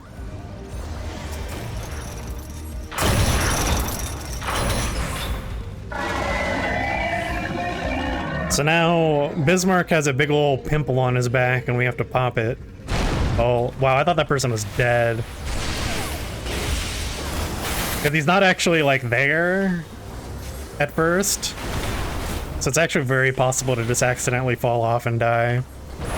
And the way this fight used to work, if you fell off and died, you couldn't be revived. So you were just dead.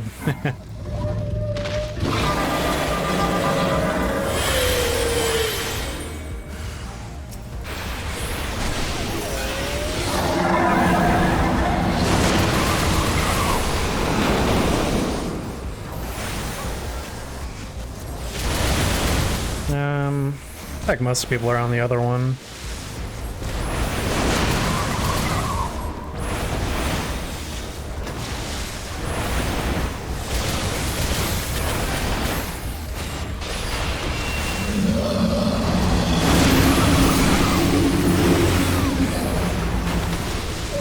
Oh, I'm gonna get knocked up here. Yeah, I hate these things. They have way bigger like hitboxes than they actually should.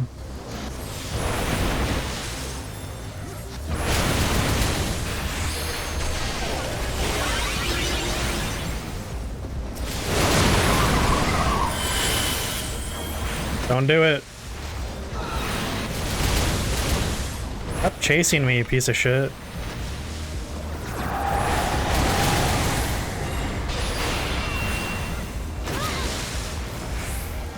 Oh, okay. Cool story, bro.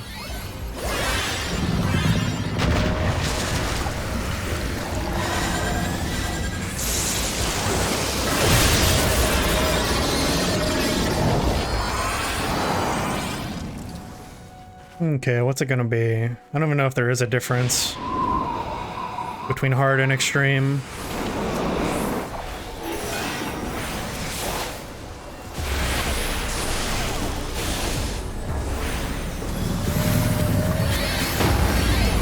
Ouchie.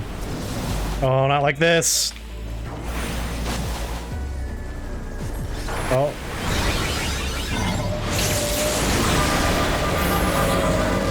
There goes somebody. One of the healers, actually.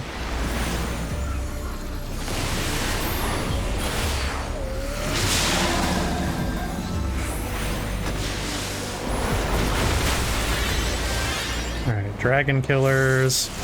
What? Spread. Yeah, that works too.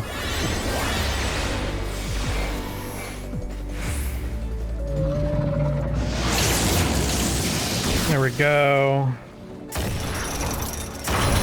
Nice.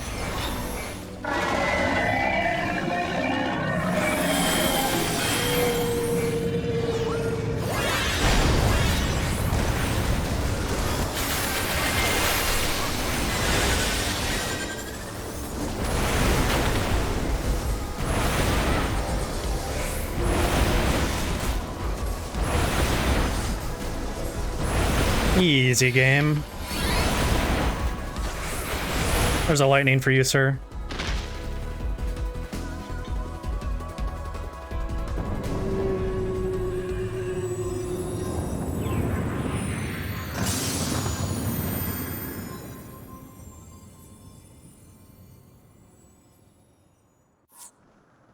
Oh,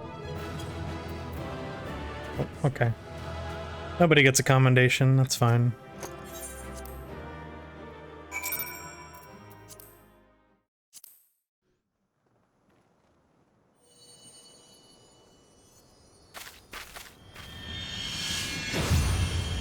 Oh, well, that's convenient. Me? I want the comm.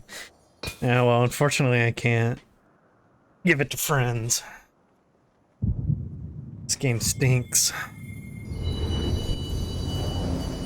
Oh, by the way, since you're here now, I was gonna tell you, it was kind of a wild coincidence. I was streaming, that Alice, American McGee's Alice on Thursday, and a new viewer came in who just happened to go by Vix as well. So we thought it was you under a new Twitch name. And then we found out that no, it's just a coincidence. My alt? Yeah, okay.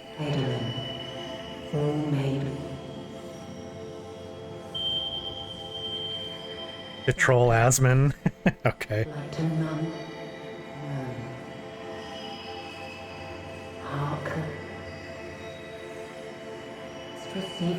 I still think it's funny that I'm still banned in his channel for the most, like, whatever message.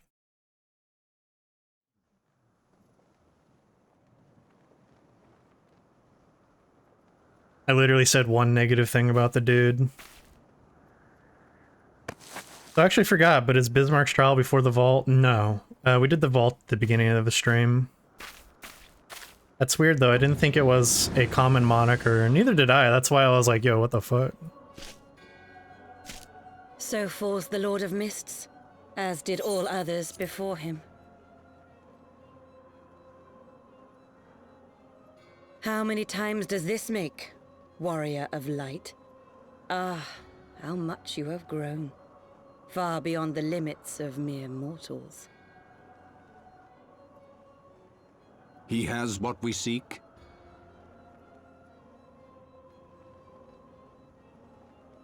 That he does. The key to Azizla and the secrets of Alag.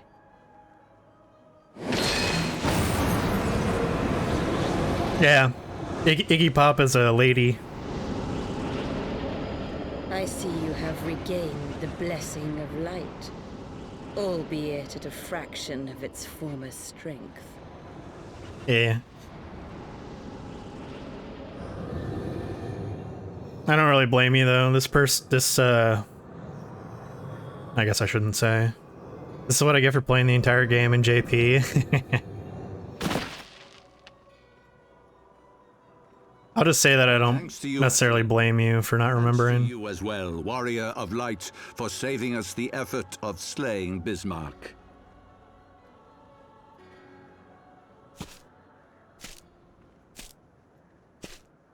Now that the key is within our grasp, the path to the heavens shall at last be laid bare.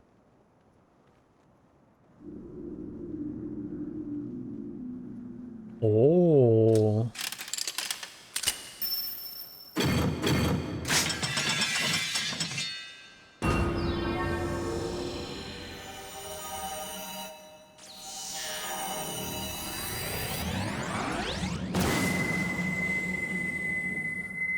Yeah, his English VA is actually pretty good.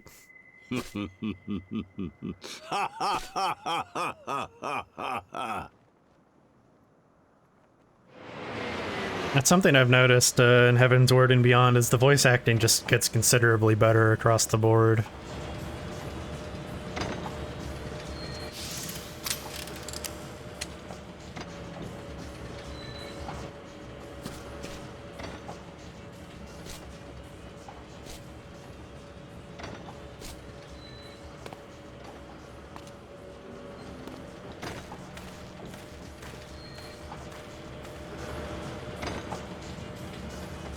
By our deeds shall the wrongs of antiquity be righted, and man reclaim the reins of history.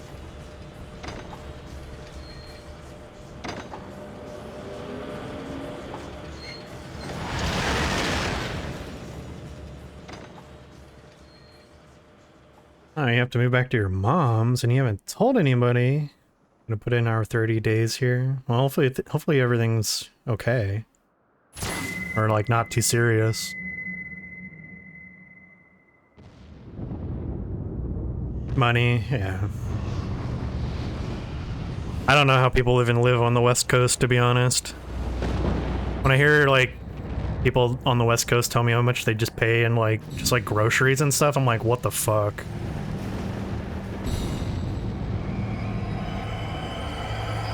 Oh, ooh.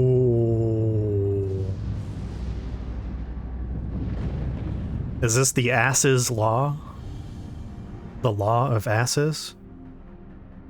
I kind of just snapped and was like, I'm not doing this anymore. Hey, respect.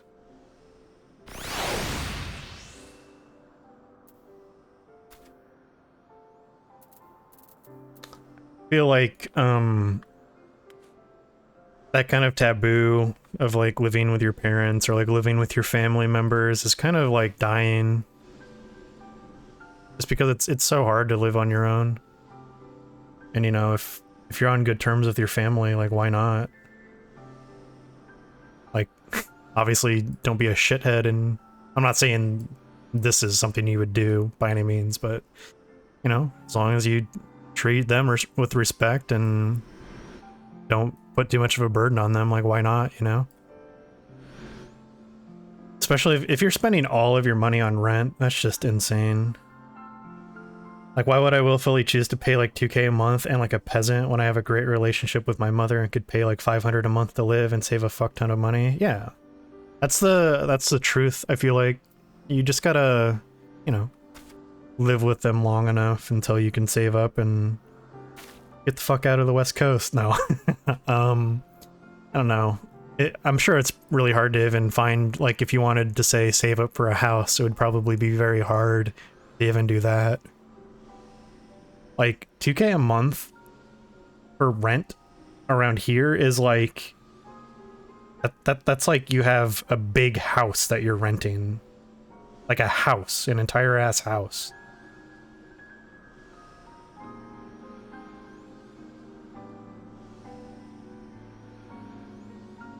Yeah, that isn't happening in rent and utilities, not including food and other expenses. Yeah.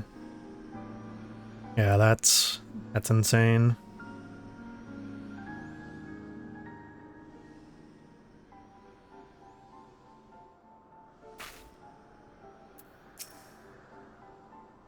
Forgive me, Faflan. Had I known what was happening, mayhap I could have done something to stop them. Alas, Wedge and I were still sealed within the engine room and heard naught of the struggle until it was over. And now, for all our efforts, the Archbishop holds the very thing we sought to keep from him. But all is not lost, for we yet live, and we know their destination. Let us give chase and bring an end to their machinations. Yeah. Oh. Though we failed to secure the key, we must not forget that we succeeded in ridding the realm of another primal, and prevented the Vanu Vanu's lands from being consumed in so doing. The Zindu at least shall be glad of our deeds this day. Let us go and inform Chief Sanu of our victory. Sid and the others will need a moment to tend to the Enterprise besides. Bro. The entire month of February, I bought only bread, cheese, eggs, and milk from the store. Like basic ass shit. Each trip to the grocery store was 80 plus. Something is amiss. Yeah, even around here, like eggs and stuff are pretty insane. I can't imagine how much worse it has to be. Oh, Imperials.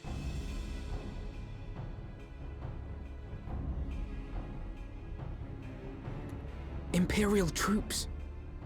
And they have already secured the area.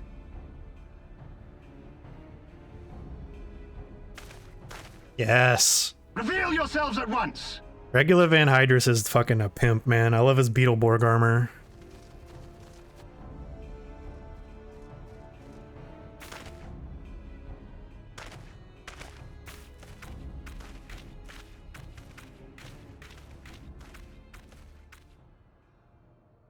And there I was expecting more beastmen. Who are you?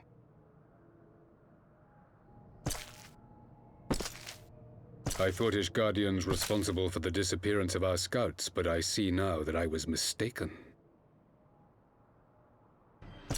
Oh shit, it's that dude.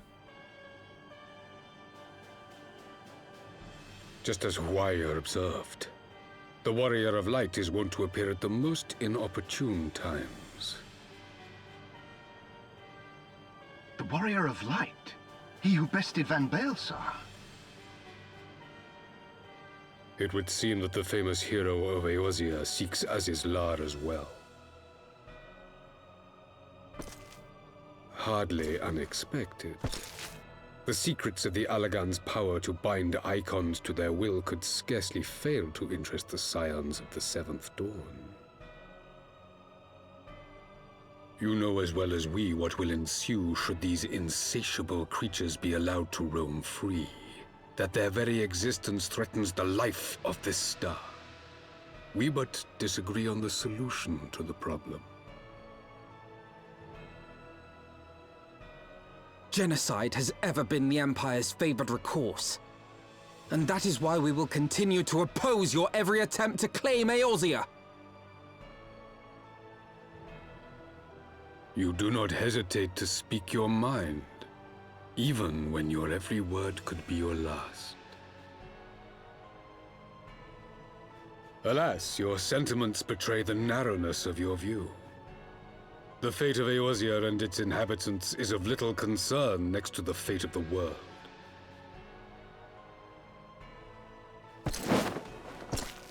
Tis my solemn charge as Emperor to bring the Icons to heel. If this requires the extermination of certain elements, then so be it. Yeah, elements.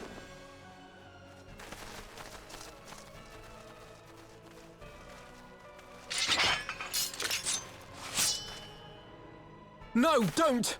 They are not his thralls!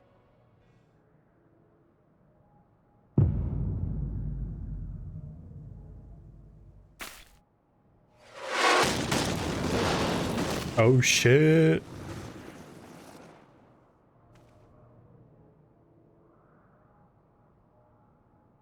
Where did that come from? Take cover! Yes.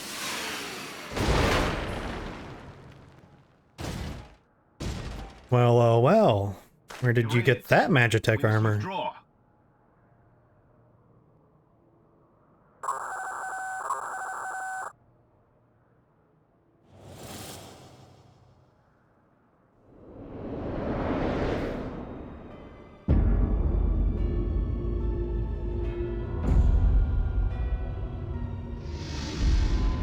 Well.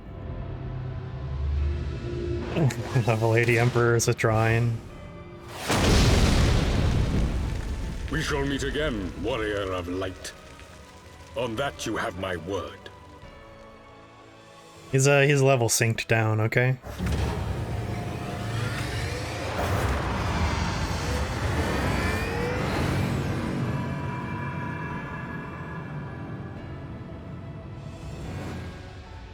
So Garlemald too has designs on Azisla. yeah, exactly. To lead the expedition. Yeah, they hit the button to interact with you.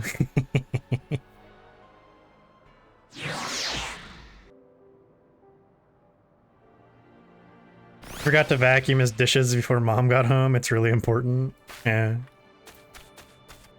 Oh, Lucia, where did you get that? Ah, the armor. I had it sent here as a precautionary measure. That's pretty insane forward thinking. What do you mean it's precautionary measure? And when did you send it? The fuck? I mean, she did say she had things to attend to, but that's like that's some like 40 chess right there, my girl.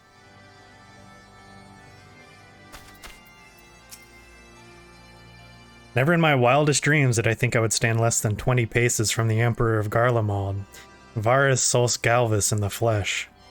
I assume the commander that accompanied him must be the legatus of whom the centurion spoke. Ah, forgive me. This is neither the time nor the place for such idle speculation. Pray return to the Enterprise at once. It occurs to me that our friends may have run afoul of Imperial forces as well. I have yet to apprise Chief Sanu of all that has occurred, but once I have, we will rejoin you at the airship. Okay.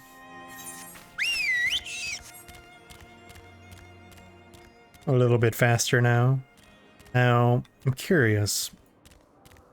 Is that ship always there?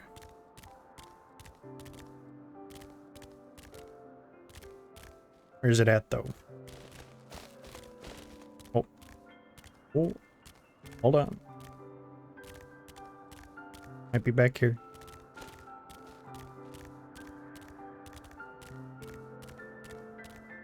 I don't remember exactly where I was looking out at.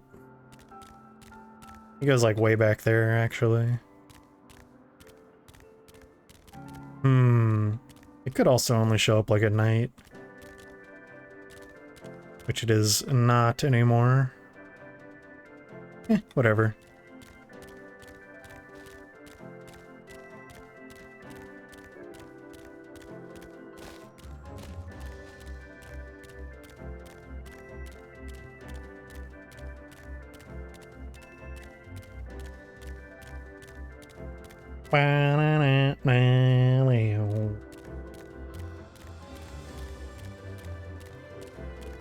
Oh, also, since there's a few extra people here since I brought it up at the beginning of the stream, since I have this whole deal where on times where I don't do face cam and I have this chat cover to kind of make up for the fact that, you know, you can't see my lovely face. I made it so you can use channel point redemption to change the chat cover image. Obviously, don't try to make me use anything that'll get me banned. But if you would so desire, you can use channel point redemption and just like include like an Imgur link or something. I can access the image. And I can change it. Why you do Chopper like that though? What do you mean? He did it to himself. Okay, let me see what I can find. Hell yeah. It's my time to shine. Oh no. There is a cooldown on it. I can't remember if I set it for individuals or just on just like a general use kind of thing. He was my favorite. Yeah, this is during... Why are you running? Why are you running? Yeah, I've been actually watching a lot of One Piece recently because I have this crazy idea that I can actually finish watching all of the anime episodes, which I'm actually getting pretty close to doing. I actually just started the Wano arc, Wano no Kuni.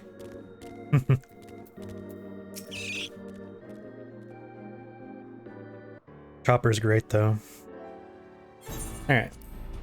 Here we can turn that off really quick.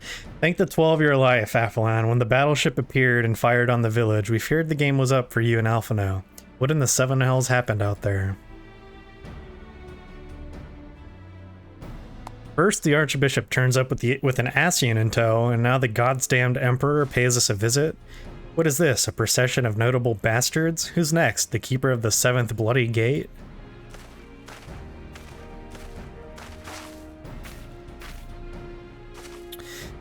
No one so notable, Master Garland. I am happy to report that the Zindu were overjoyed to learn of Bismarck's demise.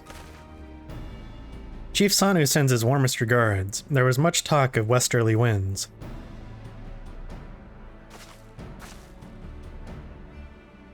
Miraculously, none suffered lasting harm during the raid. It would seem the Zindu were taken entirely unawares and wisely chose to offer no resistance.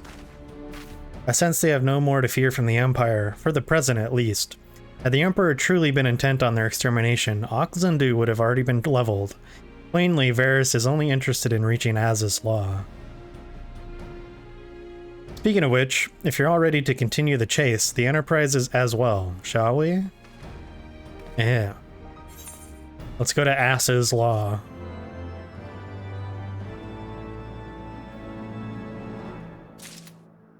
Okay. And immediately into another cutscene.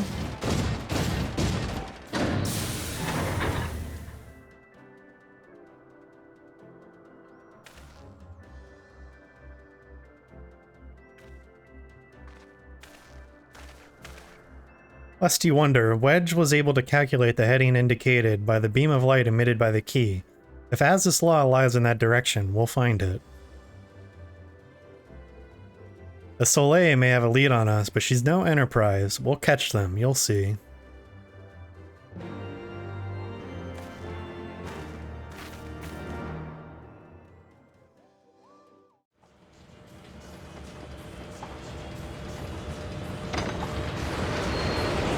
Bro. Of course. I keep bringing it back up and then we're going to do another cutscene.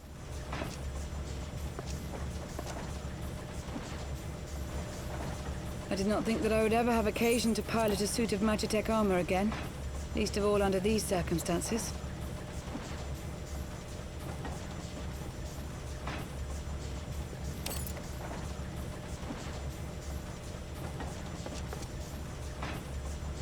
Oh. My full name is Lucia Go Junius, and I was born a citizen of Garlemald.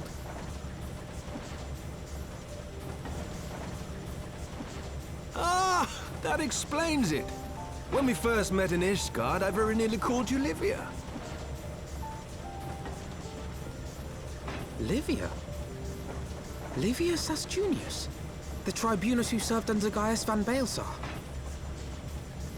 Ah. Aye, she was my sister, though we spent little time together. After our parents were killed in an uprising, we were sent to live in different households, setting us on separate paths. Livia felt at home on the battlefield and chose to become a soldier, while I underwent training to become a spy. Then, Ishgard was... my mission. It was believed that Allagan relics of great worth were stored in the vault, and I was sent to investigate. Though I was given little information at the time, I now suspect I was searching for the key we but recently lost. And then I met Sir Emmerich.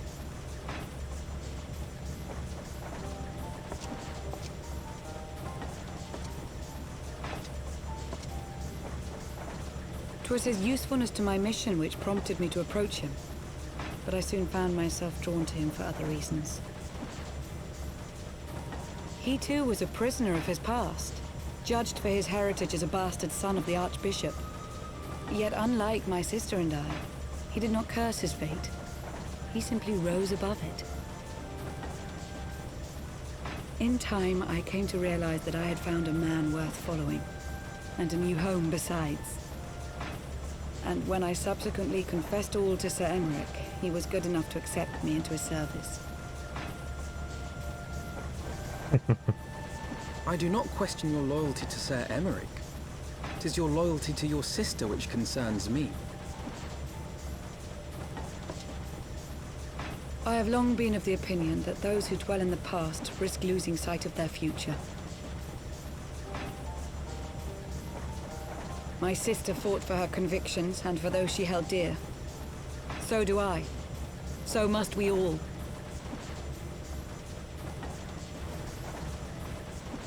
Well, I, for one, am happy to welcome a fellow Garlean to our merry band. Especially one who can make Magitech armor sing.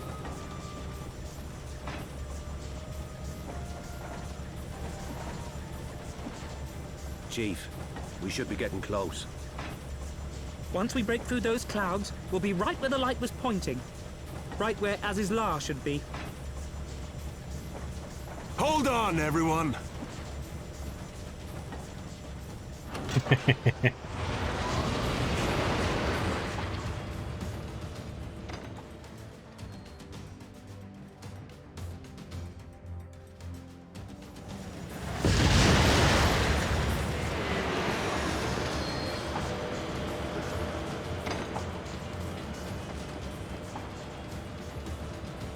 Look!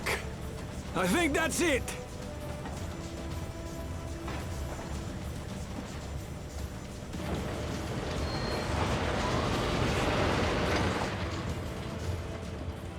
Oh.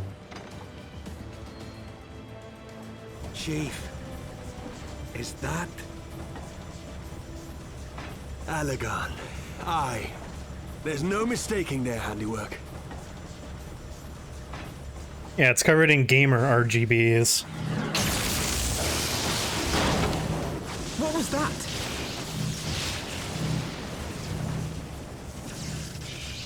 Some sort of barrier.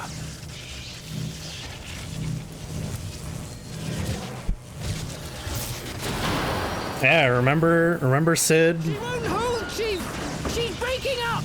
Remember when we broke into the Crystal Tower and we needed to get past several barriers? Remember that? Sid, it's no use! We must return to Ishgard and find another way! God damn it all! Why do the Allegans always have to make everything so bloody complicated? Oh, he doesn't remember. Yeah.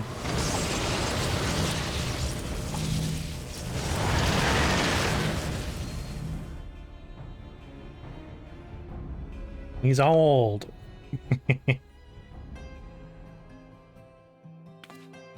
Are you still wearing your thing? You are. I mean, it would be a shock if she wasn't, honestly. Ack. And we'd barely finished repairing the damage incurred from during our skyfishing trip. On the other hand, any landing you can walk away from, as they say. We can only presume the Soleil passed through the barrier unscathed. That would certainly explain why the Vanu called it a key. True, big true.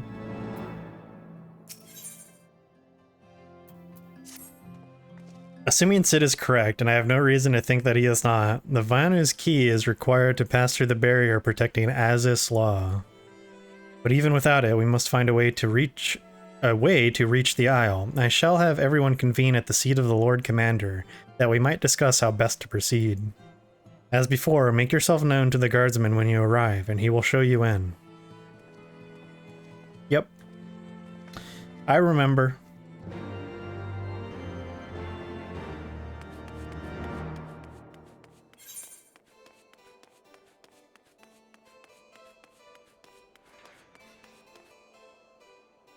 Oh yeah, that's for... right.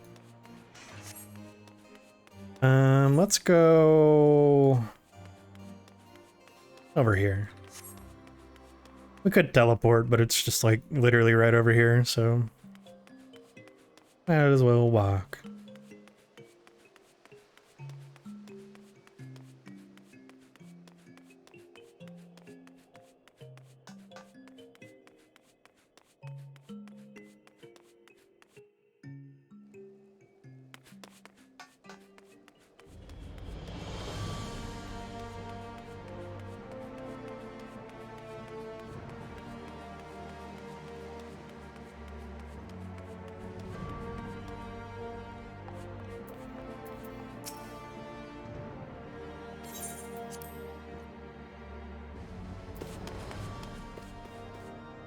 What's up, dude?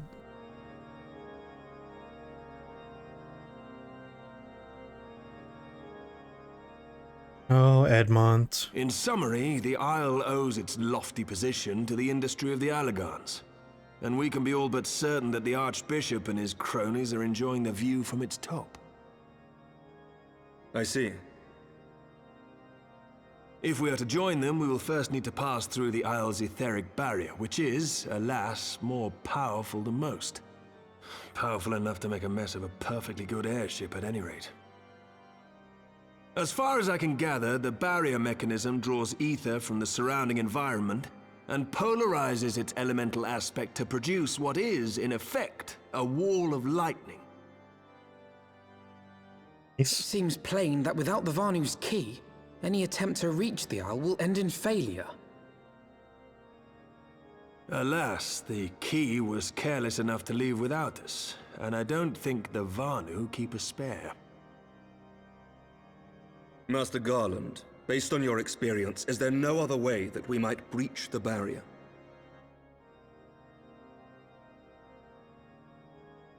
Well, in the past, we've beaten similar barriers by nullifying them with elemental converters. But the one we're up against this time dwarfs aught we've encountered before. The Enterprise simply isn't large enough to bear the requisite amount of crystals. It's a good thing you've been working on a very large airship. He needed to nullify Leviathan's command of the sea. A veritable mountain of crystals that could only be borne by lashing two galleons together to form a twin vessel, scarcely able to propel itself, much less fly. That said, we're not without options. If it isn't feasible to nullify the barrier, we might try piercing it. How? We create a ram of condensed ether and mount it on my ship. there's just one problem. I don't have the faintest idea how to build one. It's going to take a true authority in the field, I reckon. And it's our job to find them. With us. Why? So they can tell us shit we already know? I chanced to find Mistress Tataru in unusually high spirits. Assuming I understood her excited ramblings correctly, she has acquired a clue, pointing to the whereabouts of one such individual. Oh, that's really coincidental. Truly? Oh, an Archon, okay. I was about to say. Fortune favors the righteous, eh? Well then, let's not waste any time. While you go and look for our missing friend, I'll work on modifying the Enterprise. Her hull will need reinforcing to bear the punishment, not to mention a mount for the ram. Just you wait, my pretty. By the time I'm finished, you'll be an airship reborn. Yeah. Yeah. I get what you were getting at.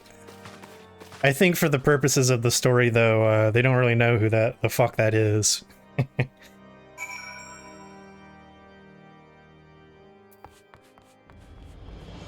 Besides, he's busy getting stepped on by Rowena or something. Fucking cuck. Oh, I guess you can step on me as long as you give me a little alcohol. What's that? You want me to make some tea kettles until the day I die? Okay. She wants him. Yeah. Welcome back. How goes the mission? Did you manage to catch up with the Archbishop and his cronies?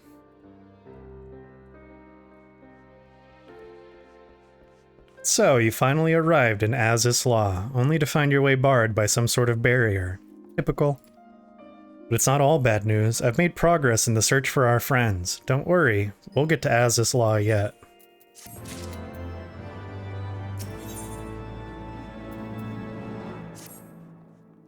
When you fled the Victory Feast, you used the ancient watercourse beneath the city, right? Well, shortly after things went back to normal on Ul'dah, I asked Marshal Tarpin to have the tunnels searched. A logical place to look. It was there that you had lost contact with Menphilia, Thancred, and Y'shtola, was it not? Dare I ask what the Marshal found? I don't actually know. Pippin's message just said that there had been a discovery, and that we were to come to the Hall of Flames at our earliest convenience. I dare not think what it might be. We shall depart at once. Tataru, let Urianger know to join us in Ul'dah. He will wish to be present as well. Yes, sir.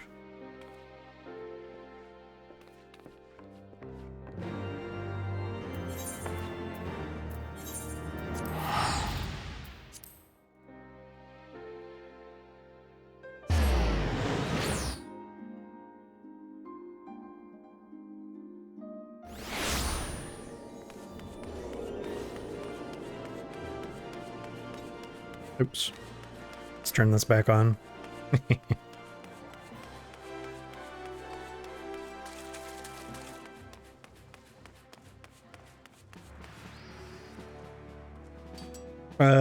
Oh yeah. Hey, what's up, Uber Danger? What's going on, dude? As thou art returned to us, wherefore might our comrades not be the same? Never shall I concede them lost till I have seen proof of their passing. Yeah.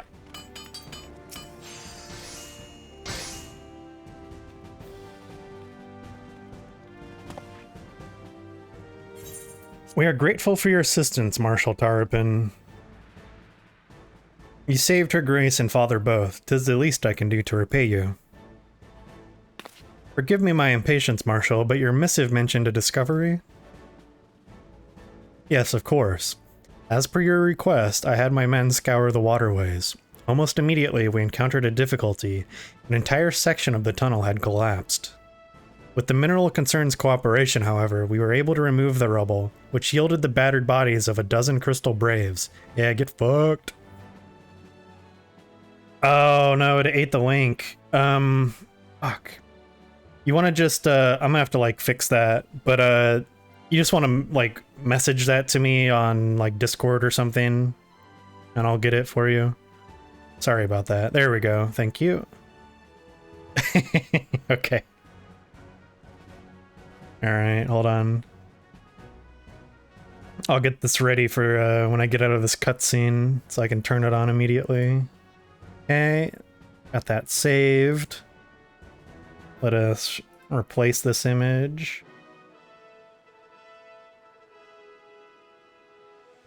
Let's...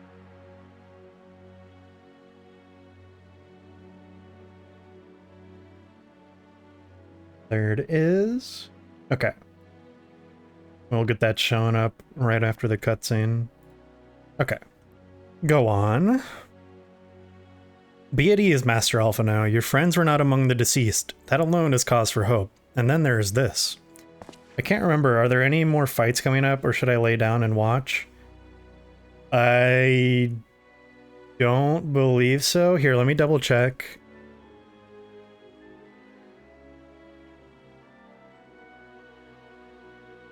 I have a handy dandy website for such questions. So, no, not for a while. The next piece of content is the library, and that's not going to be for a little bit yet. So you can go lay down. Yeah, it's mostly like single player stuff.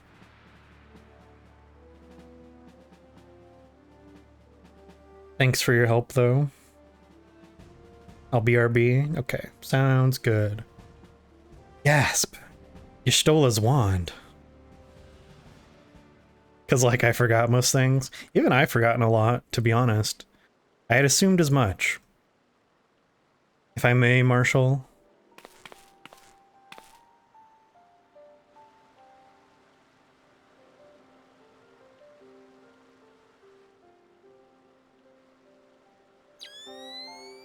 He's got those night vision gogs on.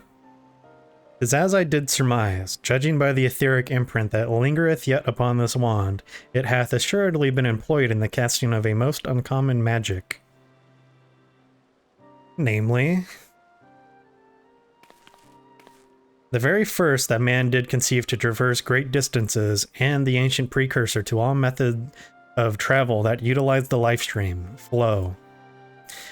The spell entaileth the reduction of the corporeal form into its constituent ether, that the caster might enter the lifestream and ride its currents thereby.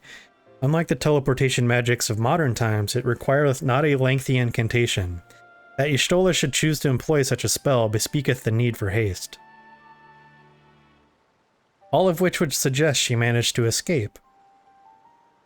Would that it were so simple. Know that the scholars of Sharlayan forbade the use of this spell, and with good reason. The caster hath but limited control over his course. For every mage who came safe unto his destination, another would be set adrift in the lifestream, never to emerge. What? No, you can't mean. Be not downcast, my friends, for there is yet hope. 'Tis like that Y'shtola's passage hath left traces in the lifestream. Could we but follow these from the point at which the magic was invoked, we may yet find her. To the Silda excavation site, then. Our thanks for your aid, Marshal. Do not mention it. I shall pray for Lady Y'shtola's safe return.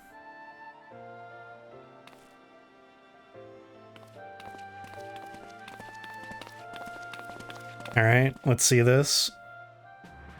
Oh, yeah, dude. Thank you, Kelker, for that image. So, I'll have to fix this later. I'm sure it's just some chat automod thing that deleted the link. But for now, if you want to change the chat cover image, you can just message me on either Discord if you have it, or probably just on Twitch. You should be able to like message me directly, and that'll be fine. I'm gonna disband the group for now. Thank you both for joining me for Mark. Okay, I think it's like right outside the city, right? Yeah, sure it is. Okay, so let's do this.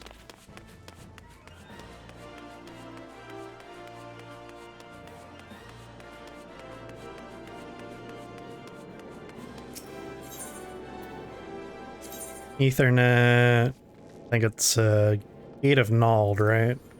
Sure it is.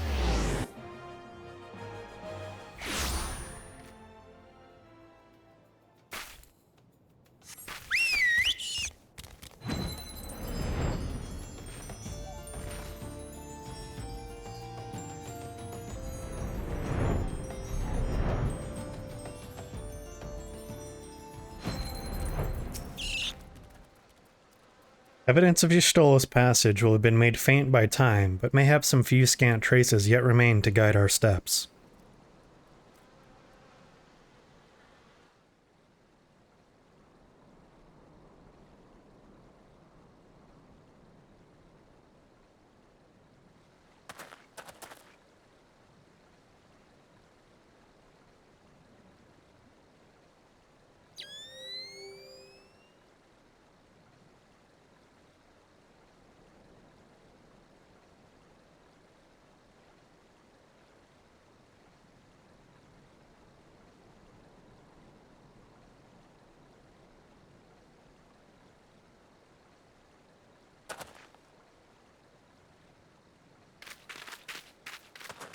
We all look like we can actually see something.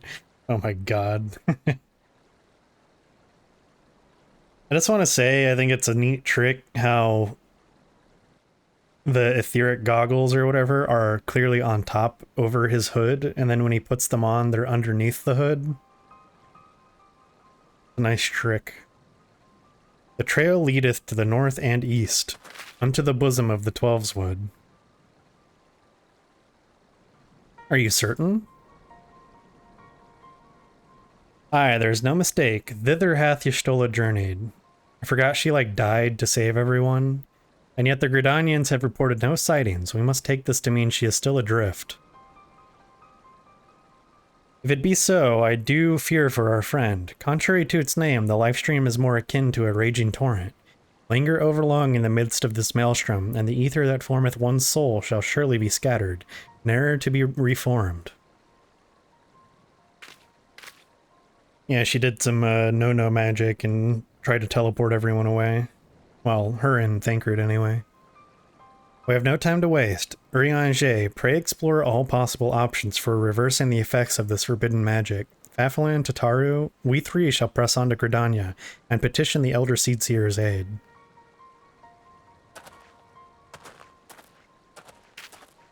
It's actually extremely lucky that she ended up in the Twelveswood because of what's about to happen. It's like one of the best places she could have ended up. Perhaps she meant to. Perhaps not. Looks like there's a band playing back there.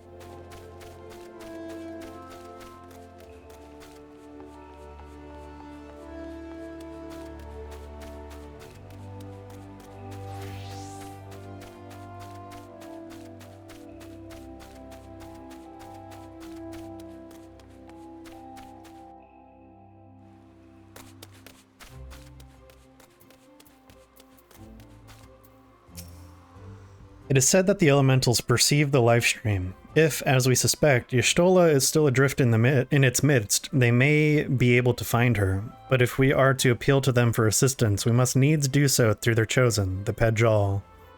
It is imperative, therefore, that we speak with Kane Senna without delay. And speak with her we shall. I have already requested an audience with the Elder Seedseer. She will receive us in the Lotus Stand presently. We need but speak with the conjurer yonder to be admitted. Ah, yes. The silent conjurer.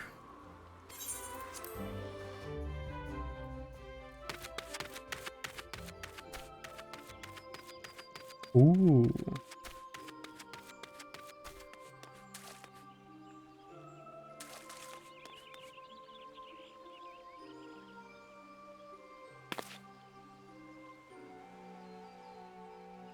Nice.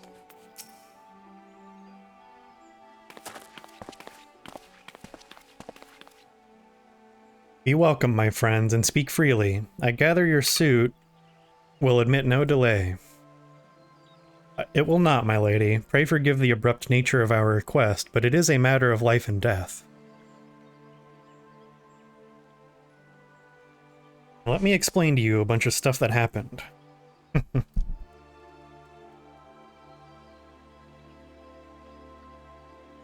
I see. As you say, we must needs act swiftly if we are to free Y'shtola from the ungentle pull of the lifestream. And as you have surmised, we cannot do this unaided. However...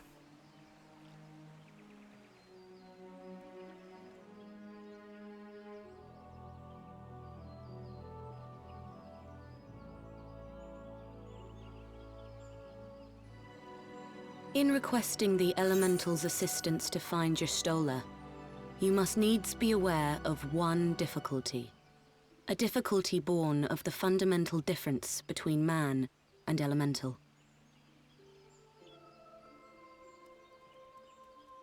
That being? In perceiving the world around him, man relies upon senses such as sight and sound. For the sake of convenience, he gives names to such things as are near or dear to him. Being formed of pure ether, however, such concepts are foreign to the Elementals. Instead, they perceive by observing the ebb and flow of the energies of life. So profound a division cannot be bridged with simple discourse. The Elementals' voices stir not the air, and thus reach not our ears, while our words are but wind to them. Though we seers can commune with them through feelings, naught that we can impart will serve to aid them in identifying Y'shtola. Nay, they must needs be presented with ether which is akin to hers. If you could but find a family member. No problem. Oh! I know just the person! Y'shtola has a sister who came to live in Gridania. She told me about her once. Oh, that is most fortunate indeed. Pray, seek this sister out then, and bring her to Evershade. There, we shall petition the Great One's aid in finding your lost companion.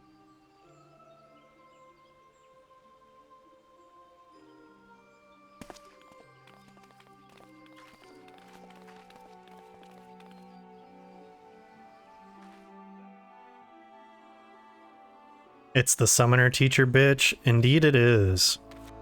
So it is a little convenient that her sister is here in Gridania, but it also is like, it's completely fine because she has a reason for being here besides that. But yeah, it is her. I wonder if this part would have been different if you had taken up summoner. That's actually a good question. They do that sometimes where you have a little special dialogue if you happen to like have certain things leveled or are certain jobs and stuff like that. If memory serves, Y'shtola's sister is named Ymitra. She's supposed to be a member of the Sons of Saint Koinak. Sorry, I can't type. That's okay, I knew what you were saying. Anyway, she spends most of her time around Apkalu Falls, from what I recall. Let's look for her there.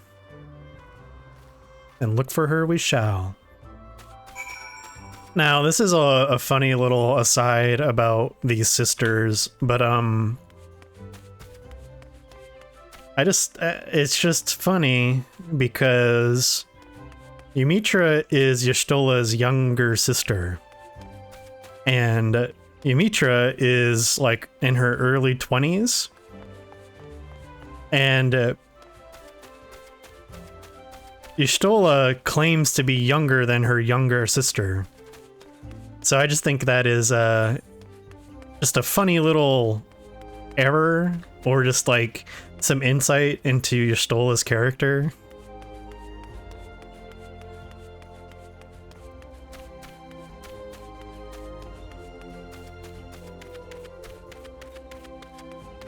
Let's see. Yeah, she's a cat, all right. Plot hole. Lore is wrong. I think they probably just weren't thinking it out too well.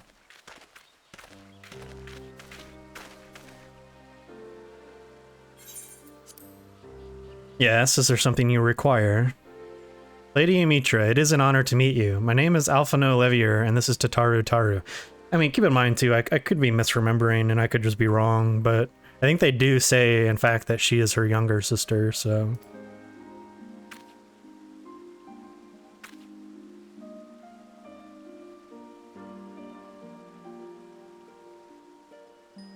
So, you are my sister's comrades in the Scions of the Seventh Dawn. Did you see they yeeted the SE CEO? I did. And, I was gonna make a joke that Forspoken flopped so hard that Matsuda had to resign, but that's not like his first mistake. Wow! I don't know what that asterisk, I don't know what letter that is. Yeah, it is kind of positive, but at the same time it's worrying because I have no idea who this new CEO is.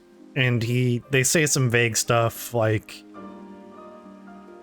I don't know. Maybe the new CEO will actually prioritize 14 because, you know, I mean, that would be ideal, right? Yeah, I just hope they realize this crypto stuff has no real future.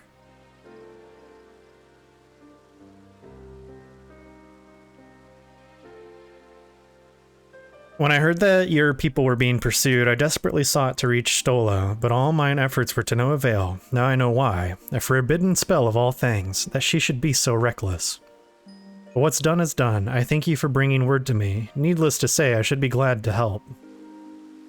Though we were born of different mothers, our veins course with the same father's blood. I hope that will be enough for the elementals. Come, let us make for Evershade at once. Yes, let us.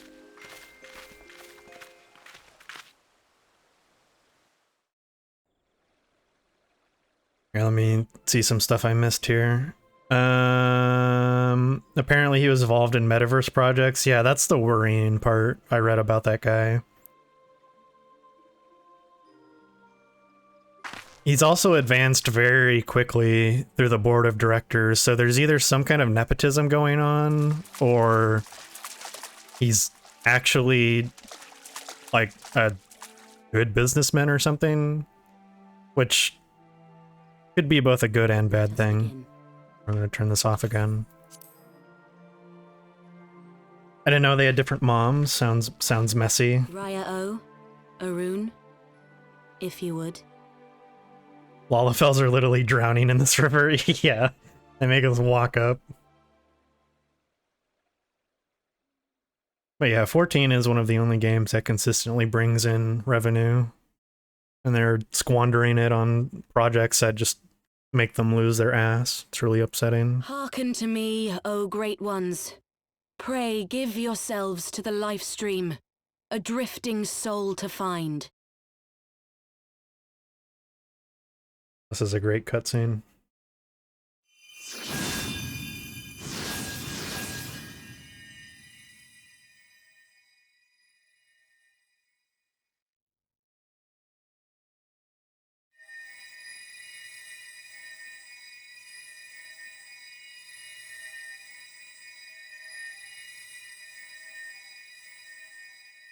Please, Y'shtola.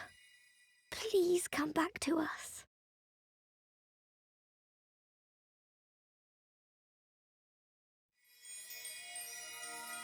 Oh.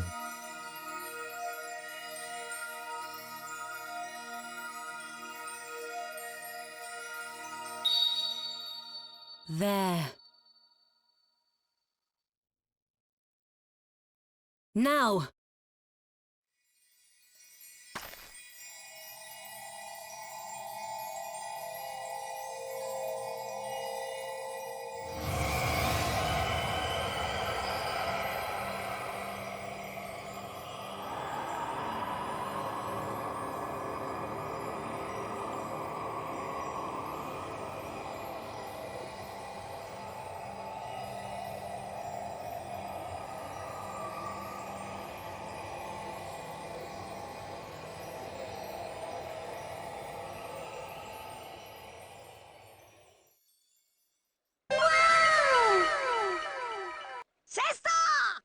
Skeletor has subscribed with Prime Gaming. Resubscribed for 3 months.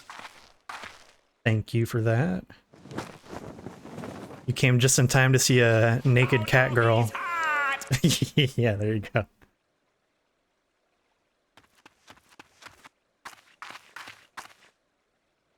Oh man, another beautiful Elysian woman in my life.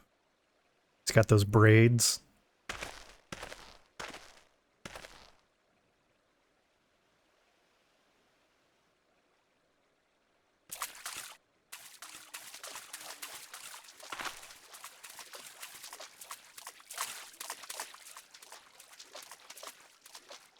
A room has been readied at the roost. Pray, bear her thither at once.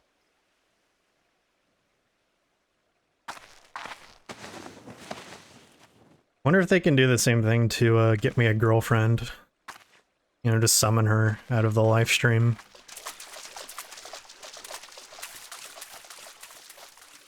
I could just have you create a beautiful cat wife for me, that'd be great.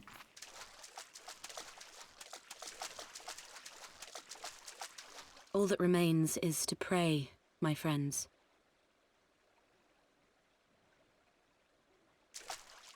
Would have to want a GF first.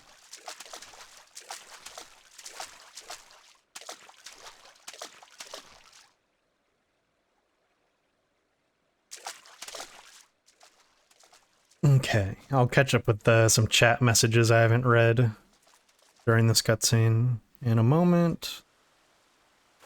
Here we go.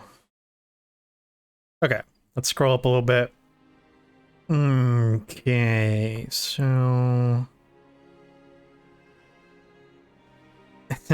Will they patch the secret boss in Nier Automata now? Imagine if they prioritize all the funding into 14 and we could have an X-Pack with as much quality as Endwalker, Shadowbringers, or Heavensward drop yearly. I think that's a little bit wishful thinking. Yearly is probably a bit much, but they could definitely get more people on the team to, at the very least, get rid of some of their technical debt and just kind of tighten up some of the weaker aspects of the game. Because that's my real gripe with stuff. I don't really mind that stuff is kind of drip-fed to us. Because, like, if you don't have the mentality where you're like, hey, you have to grind all this shit, and you're just kind of like a story enjoyer, it's, you know, you can kind of just hang out and unsub whenever you want. But it would definitely be nice to have higher quality patches more often.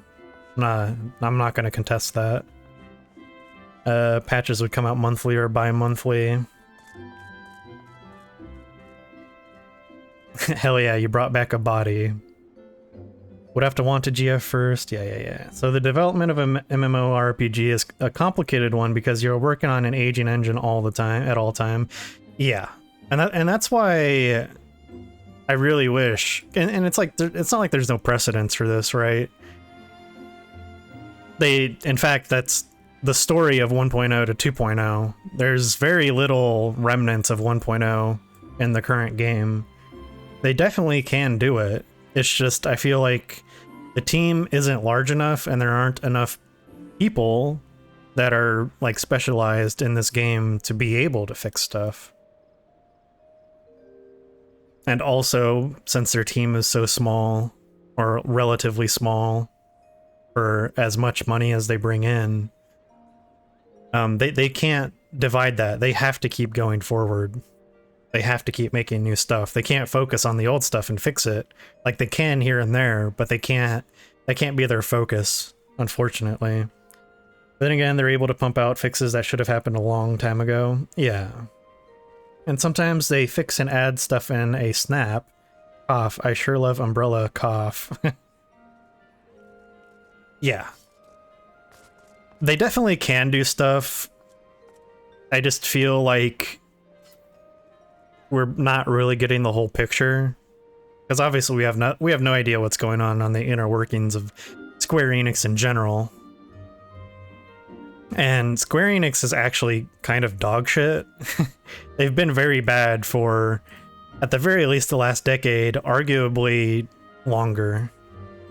It's easy to complain, obviously. Yeah, easy to complain, harder to fix things. It kind of seems like I'm giving them a pass, but And I suppose I am, but I think that their troubles are understandable, so I try not to lose focus of that. Because they often do have good reasons for things, even if it's kind of shitty to hear. There's a lot of things I would love to see changed, but I'm also fine with a lot of stuff as well. Hello. So here's the thing, Japanese companies have troubles getting on with the modern practices. See, I just want content like all the time. Yeah. Especially with the modern practices thing. It's kind of funny that people think Japan is such a like technologically advanced society and everything, like culture and all that, just because like there's the occasional like mecha anime, you know. They've like tricked people into believing that they know shit about computers and technology, when all in reality all they like really do is just mess with little toy robots. And have like, you know, like downtown Tokyo with a bunch of neon signs. But yeah, if they had a team to make the game better and a team to make new content, it would be nice. I mean, they are advanced in some designs, sure, but not in a lot of computer stuff. They're very bad. And I think that's also kind of like a consequence of them being so agnostic of the fact that PCs are like an actual very popular platform and people actually play a lot of games on PC. And Square Enix as a whole has kind of been waking up to that, right? You're seeing a lot more console ports of their games being put on Steam and stuff like that. I think JP was using 4K in the standard for monitors and shit years before we were, but maybe not, and it was just an internet rumor. Well, the thing is, 4K still isn't a standard. It like, nobody, like, 1080p is still a standard. Let's get that out of the way, like, right now. 4K is a novelty, still. And they're even releasing, like, 8K and above now. But I think for your normal consumer, 4K is just, like, something that you get in a TV to watch TV shows and movies. There aren't a lot of people gaming at 4K, and if they are, they're not having the best time. in my view, anyway. Just look at Nintendo, where they can do great stuffs and also take very poor decisions, which are baffling.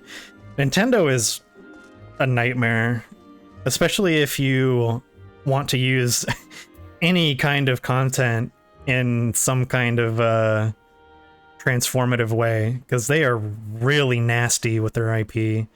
Oh no, not for gaming specifically, but for TVs, I mean. Oh, okay, fair enough. Yeah, I think you're probably right then.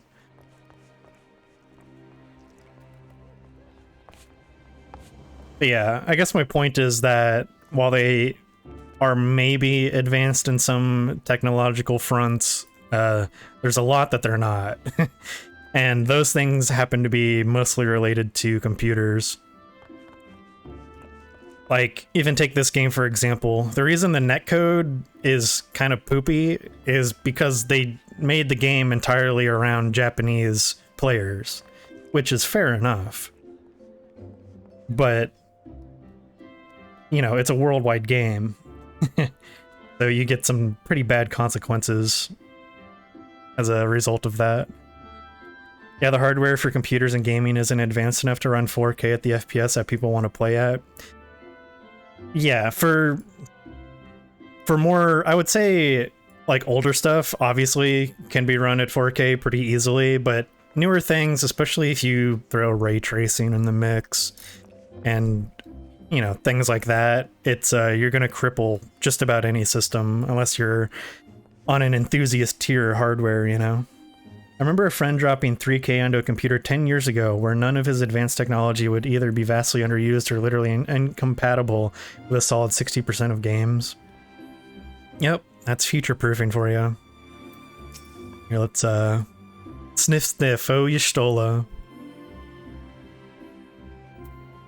Just seeing her face again, it's... Oh, I've been so worried.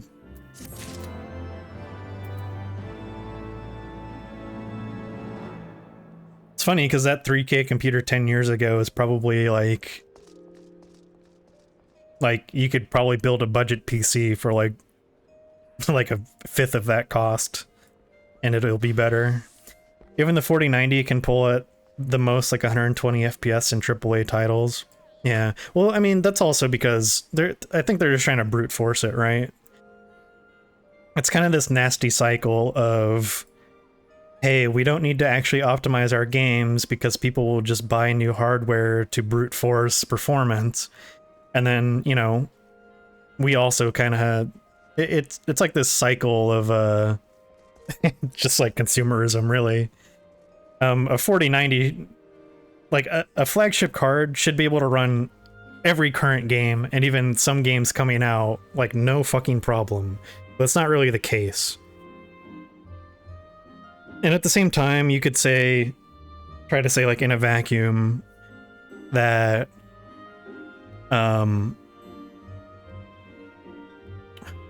what's the point I'm trying to make here?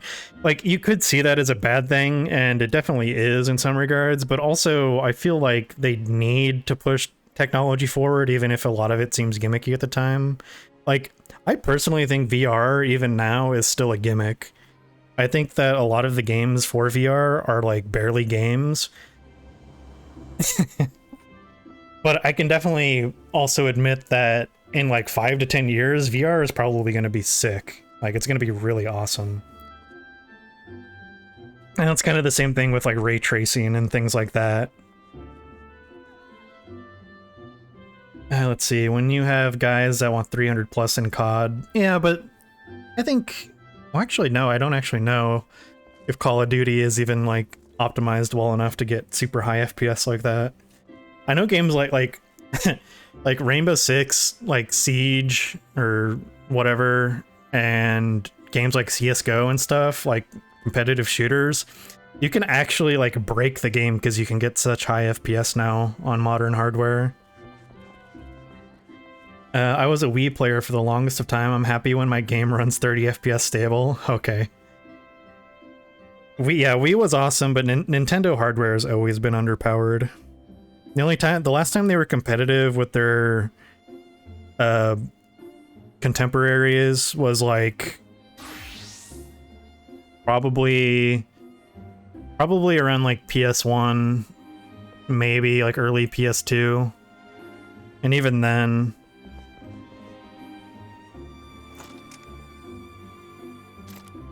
And I think part of it, they kind of got burned at the same time because like the Dreamcast came out, and that was like supposed to be on par with PS2, and I think a lot of Dreamcast games look great, especially compared to like PS2 games, for example.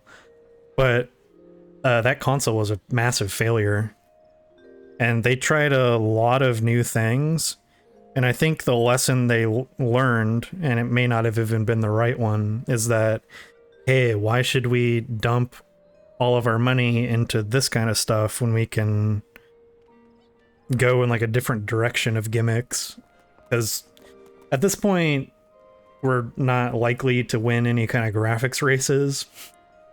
So, you know, why don't we just make our consoles unique? And I feel like that's where you started seeing the Wii and a lot of their handheld stuff.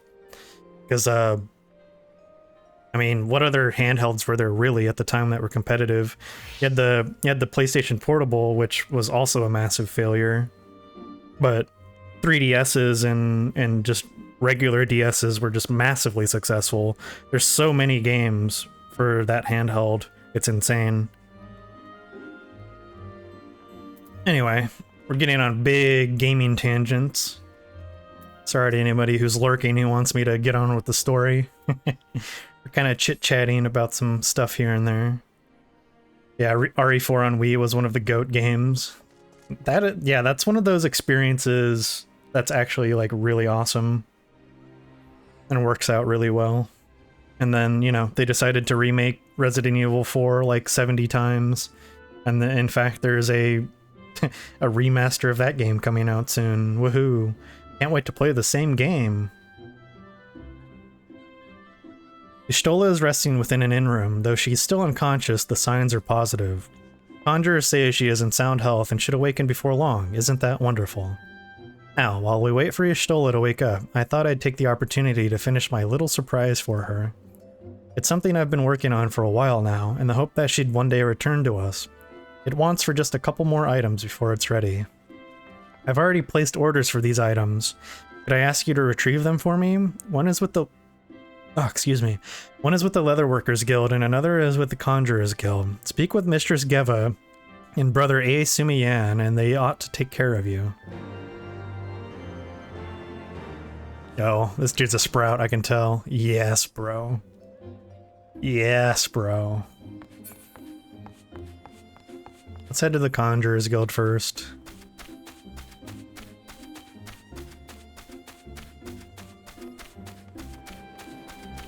Oh, we've got a full band going.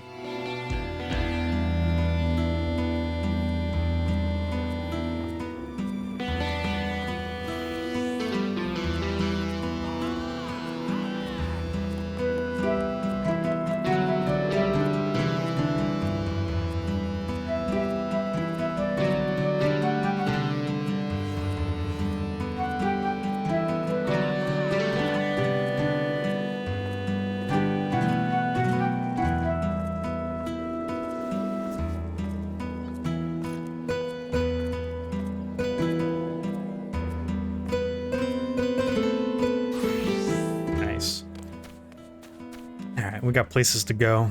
So, back on the game, do we agree that the Carpenter Guildmaster is just horny for furniture? Yeah. He's always talking about the wood. And how he wants to work it. Wants to work it.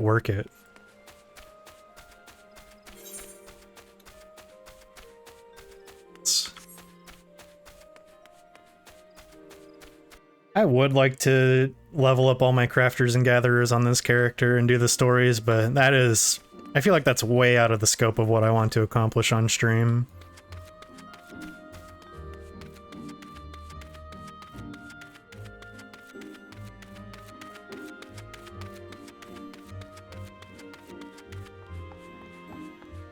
I also personally think that a lot of the stories are pretty average. They're not really, like, bad, but they're also not particularly interesting either, with the exception of a few.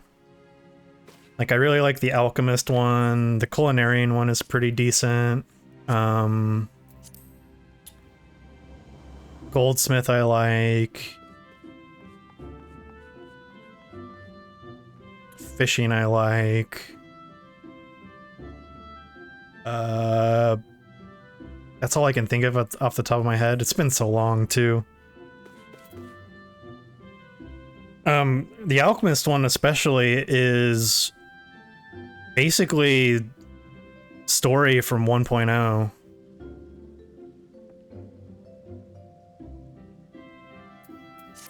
Or has some story elements from 1.0. I'm sure other ones do too, but that's the one I know specifically where it's true.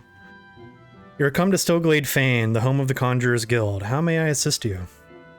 Ah yes, Mistress Tataru's order. As requested, it has been sanctified in the sight of the elementals.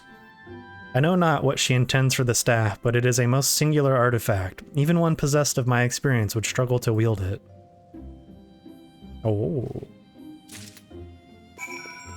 A powerful staff, you say? Also, I will say, not that I necessarily think anybody is thinking this is true, but I don't mind talking about other things besides the game. So if we get off on a tangent, that's perfectly fine. I want people to feel like they can talk about just about anything here that they're willing to share. I do have a lot of opinions on games, though. Not all of them are good, but I'm generally willing to share them. My JP friend, who was just allergic to DOH and DOL, started to level them up, so I got the occasion to rewatch the quests again. Oh, that's nice.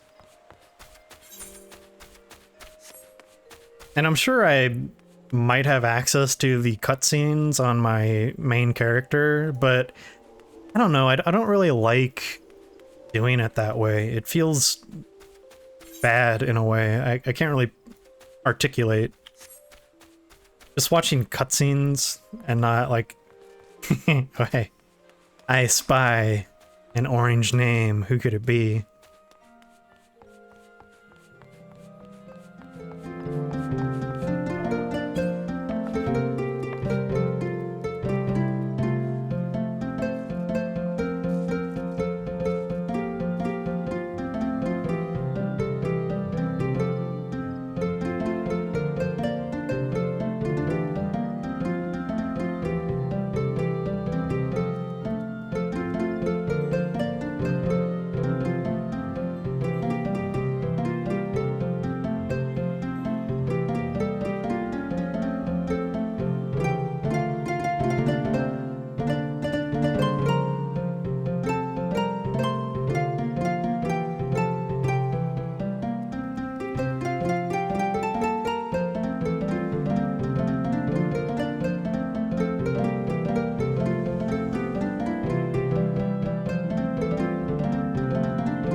Nap stealing the show from the band at the Etherite.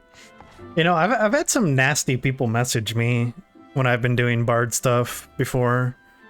Like they have crazy perceptions of like what is and isn't allowed in this game. Like I remember being in an establishment, having the owner of that establishment ask if I would be willing to play a couple songs for them just for whatever. And I was like, yeah, sure, no problem. I'll for sure do that. And I've had people message me saying they're reporting me, they're gonna get me banned, blah blah blah, or like coming up and as a bard themselves and just like mashing on the keys to make a bunch of noise. It's crazy how like I guess defensive people get. Because I guess what I'm getting at, the reason I bring that up is because sometimes people get mad when like you even play a bard song in the same area as somebody else. Like whenever you, even if you can't hear it, they just think you're like trying to step all over them or something. It's kind of crazy. Like, bro, I just like music. What do you mean? But yeah, here, let me read this comment. Watching cutscenes in the Undying Journey, you don't have the context where the cutscene played, so unless if the cutscene can stand off by itself, you're just watching a scene. Right, yeah, I guess that's kind of how I feel. It's a pretty good way of putting it. It has been a while that I've seen Bard toxicity, though, but yeah, when I started the game, same. Yeah, and to be fair, I'm not acting like this is a common occurrence. Most people are very happy to hear others play. This has just been a handful of times it's happened to me personally. I remember the other time it happened, I think I was playing music. This was when Asmongold, of all people, was playing this game for however long he played. And I wasn't even like near him, or like I was just in the same zone as him playing music, and I had people rage whispering me, saying to stop stream sniping or they'll get me banned and blah blah blah. I'm just like, okay. I just didn't even respond. I think I just blacklisted him. I'm like, go talk to a wall, idiot. You're cringe. What is it? I'm a busy woman, so be quick about it. If you wish to place an order, speak with Randall. Here to retrieve an order from Mistress Tataru, you say? You come at a good time. I finished it but moments ago. It was no small coup working it to her specifications, but I did it nonetheless. Payment has already been settled. However, did that girl come by chimerical hide anyway?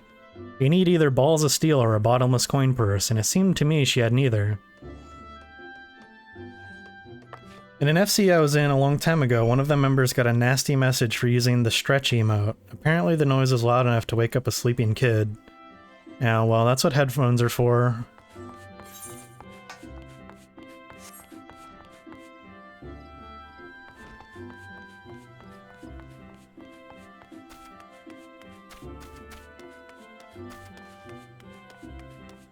Now, if that person was like spamming it, so it was making like a ton of noise, that's kind of shitty, but still not worth getting like too upset about.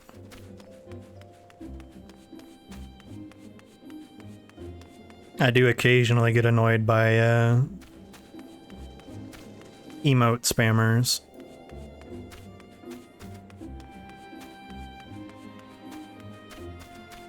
Like, you can really tell when someone's just trying to be obnoxious with it, too. It was a one-time use in, like, Limsa or something. Yeah, that person's just... I stopped /laugh you. Yeah, but when you did it, it was funny. Like, you do it and it's like a joke. There are some people that are like... I swear, they just have, like... I have, like, a macro like I do for Simper. Or they just have it 15 times, and it's like overlaying itself.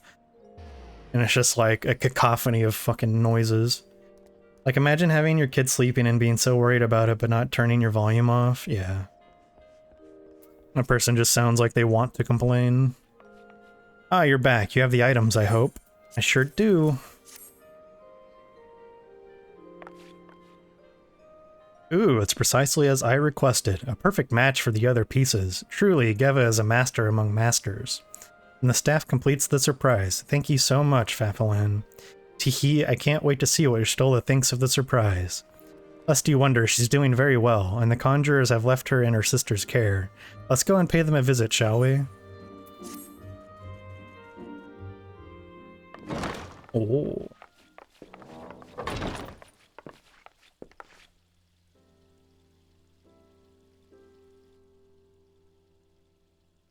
And Stola! I'm so glad you're back! Tataru.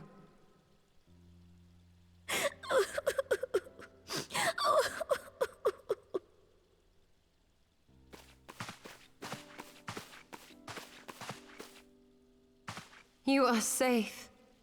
Thank the 12. She's petting a Lalafell. Something has changed about you, Alphino. Or mayhap the change is with me. I seem to sense the ether around me more keenly than before. I am pleased to see you well again. Do you feel strong enough to talk?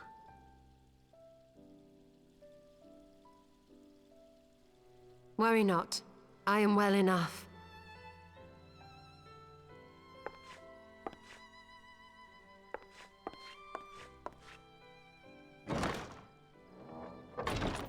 Tell us then, what befell you after you fled the feast? We were told that there had been a tunnel collapse. That was my doing. I brought the tunnel down that you and Minfidia might escape. At the last moment, I invoked a teleportation magic, in hopes of spiriting Thancred away at least. Needless to say, it did not go quite as planned, and I found myself adrift in the life stream.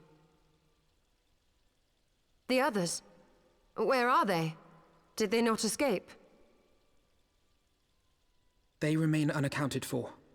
You were the only one we have been able to find. I am truly sorry. It was the Crystal Braves who pursued you that day. My hubris that led to our undoing. No apologies are necessary, Alphino. You are not to blame for what occurred. Know that were our comrades here, they would commend you for keeping the light of hope alive. Don't worry. The others are alive and well, I'm sure of it. We just need to find them. Indeed, Tataru. Let us find our friends and rebuild the Scions. Ha! There is the Alphino I remember. And I feel much the better for his return. 'Tis time I arose.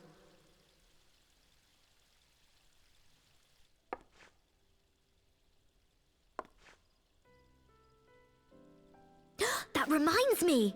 I have a change of clothes for you! I don't like to boast, but I made them myself. I learned how to weave while we were in Ishgard, you see?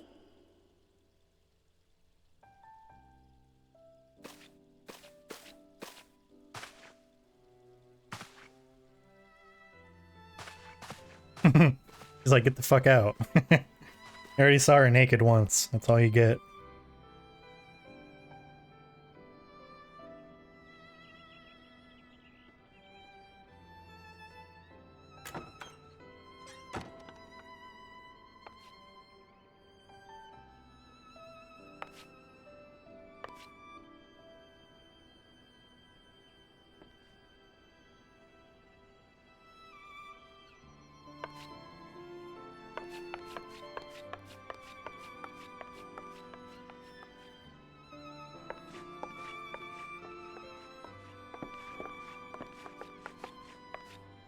Tataru has apprised me of all that took place in the aftermath of the assassination plot. It would seem I have been away for some while. Yes, much and more happened during your absence. At present, we seek to follow the Archbishop to Azisla. And you want for some manner of etheric ram to pierce the floating isle's protective barrier? We do. Might you be able to furnish us with one?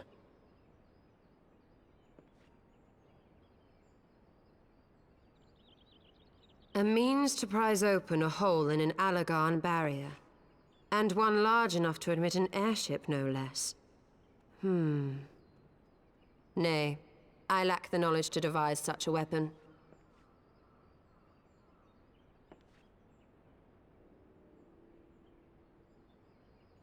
But I know of one who could.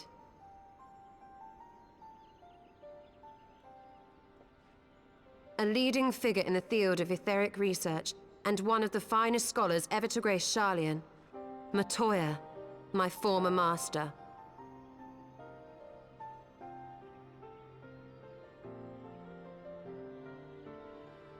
Oh.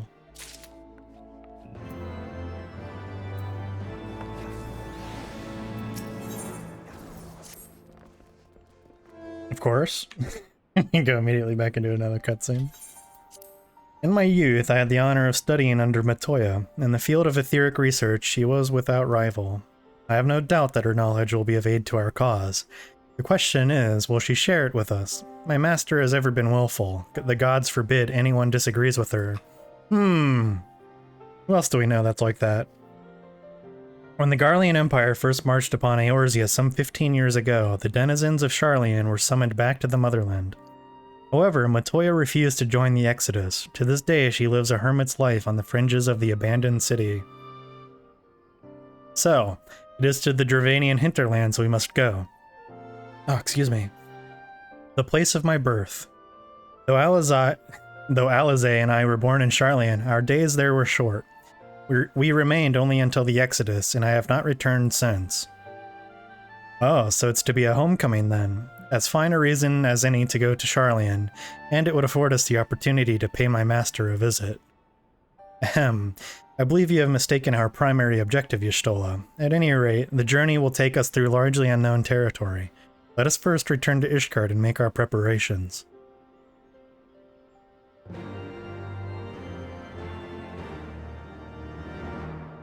Oh.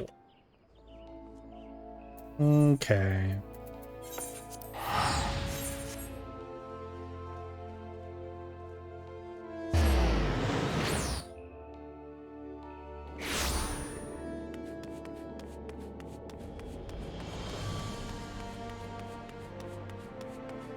Zathareth is in my chat. First time viewer. Well, first time chatter, I should say. Welcome.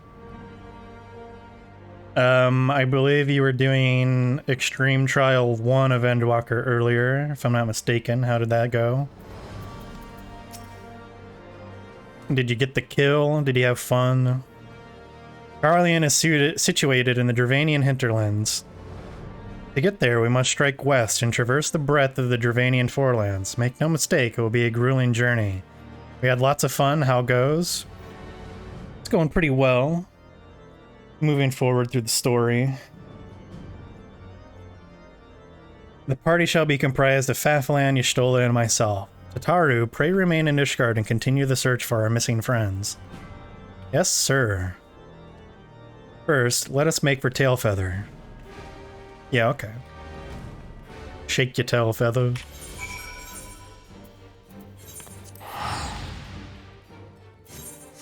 Normally I have a face cam, but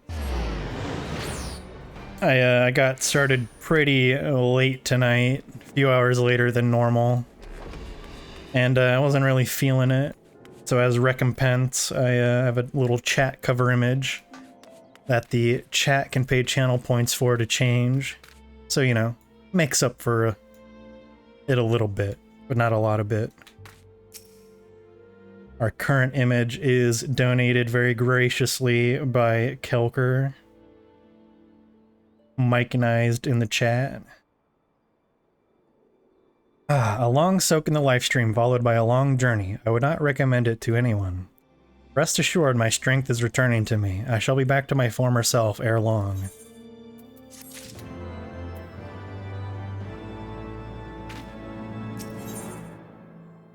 A great new nation. I believe I am sufficiently rested. Let us continue west to Charlian. Once we descended the mountain path, we will arrive at the Dravanian hinterlands. From there, it is but a short distance to the city. Be warned that we shall be passing through Nath territory. We must needs be wary of them and the dragons both.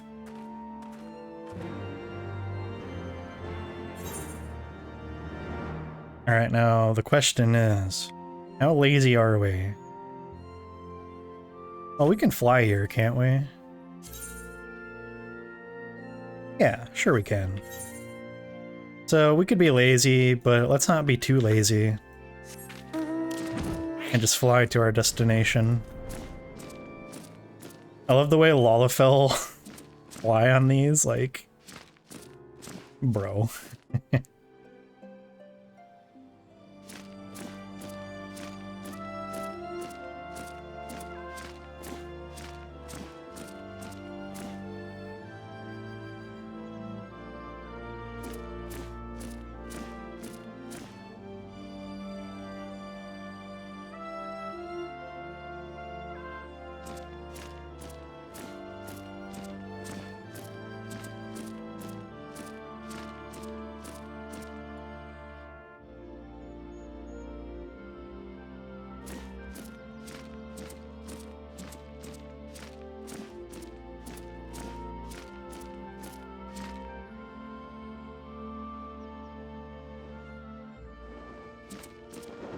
Now, I can't actually remember if this is going to be...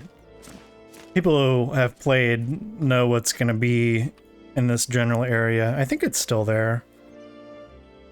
Even if you haven't started the quest. But I don't remember how it looks when you first enter.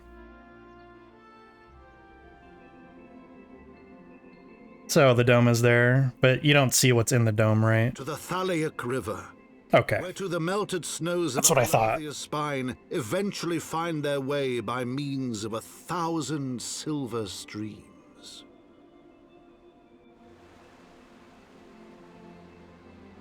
Whose waters have long nourished the Dravanian hinterlands, and so provided for a settlement of learned souls from across the northern seas.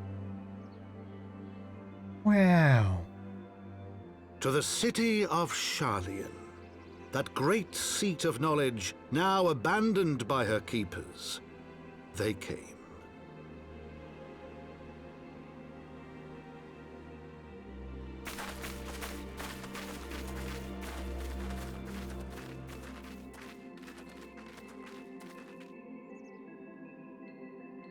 Really?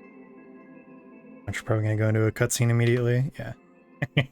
Every time. That's okay. Matoya dwells on the far side of the Thaliac River. Let us search for a crossing. Yeah, okay. Wow, the camera managed to not show a single thing about it. We might see it here? Kind of, yeah. You can see it now.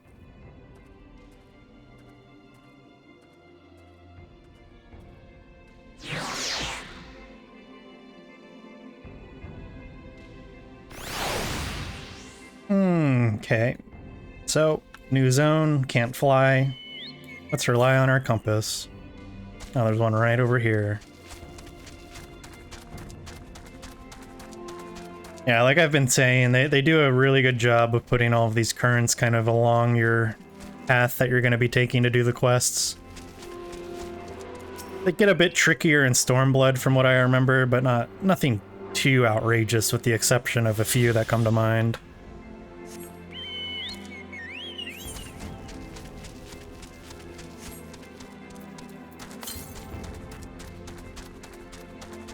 Yeah, did them on my OCE alt and it was a good time in all zones. Yeah. Oh, we've got a flickering texture over here. Oh no. Who could it be? Uh-oh. We've got gobos.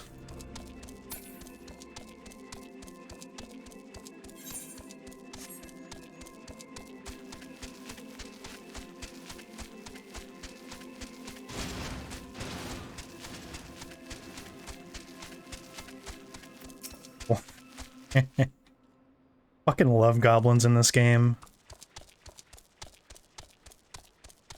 The stupid way they talk, the stupid way they look, the stupid stinky cheese they make. Love these little guys.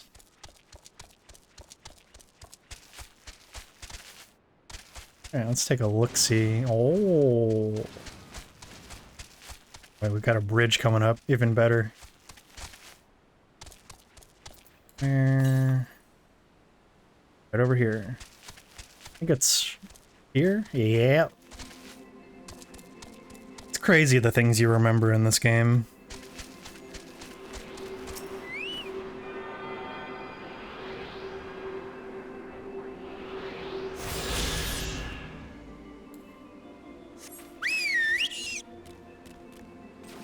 Got a white mage over here, huh?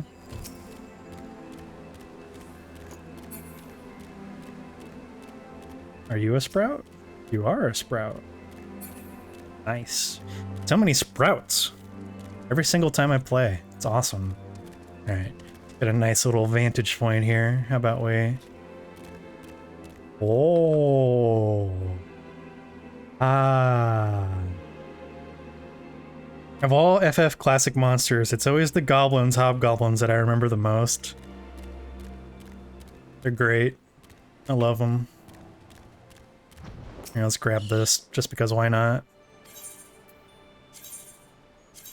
Oh, it goes all the way back to Tailfeather, huh? That's cool. Oh, hey guys. Fancy meeting you here. What do you got to say? The bridge ahead has collapsed. I'm afraid we shan't be crossing there, but worry not, I know another way. See you the towering structure to the north? We should be able to cross there. You mean that one? But 15 years abandoned, and already Charlian has fallen into such disarray. Verily, a city is no more than its inhabitants. Wise words, my friend. Although as a European I only got subjected to FF starting with 7, that's a great place to start, honestly. I think 7 is where I started as well. Funnily enough, it's actually Chocobo Racing that I remember the most. Chocobo Racing's awesome. And then they brought shame to its name by having some, like, really completely average Chocobo Racing handheld game for, like, phones. It's like a mobile game that I'm pretty sure is already shut down. Because of course it is. Oh. Tell me about it, I'm so depressed about it. Yeah, it was a bit of a letdown to say the least. And honestly, the older FF games, I'm not like a huge fan of. Like, I like 4 and 6 just fine. And the other ones have their merits, but I'm not the biggest fan of them.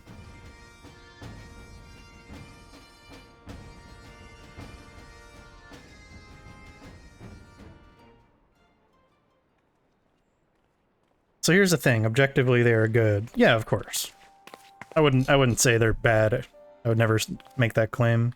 I just don't like them, yeah.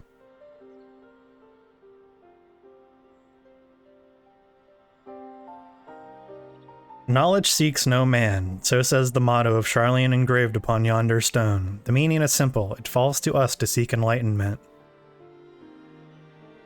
During the 6th Astral Era, as the turn of the 13th century, men from the northern nation of Sharlayan journeyed across the seas to Eorzea in search of knowledge. Upon arriving at these shores, they established a camp for their scholarly endeavors. Over time, this camp grew into a settlement, and the settlement prospered, and so much so that it came to be counted amongst Eorzea's great city-states. Alas, those glory days are now but a fading memory. With her keepers lost to her, Sharlayan has become an empty husk of her former self.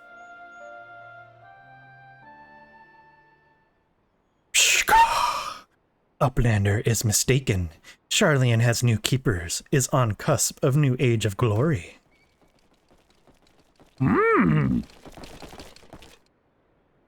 Yes. Yes.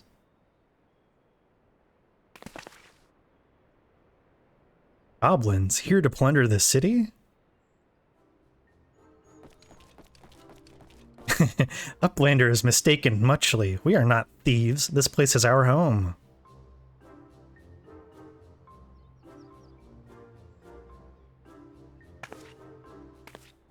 Your home? When last I looked, it was mine and Alphino's. We were born here.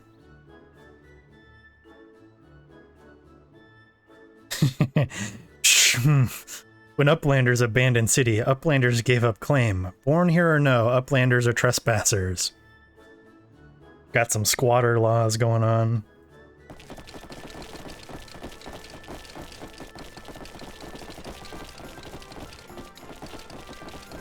My friends, please, we do not come to dispute your claim to this land. Our purpose here is peaceful. We desire but to cross the river. Be calm, I beg you, and let us speak like the civilized folk that we are. Surely we can come to a mutual understanding.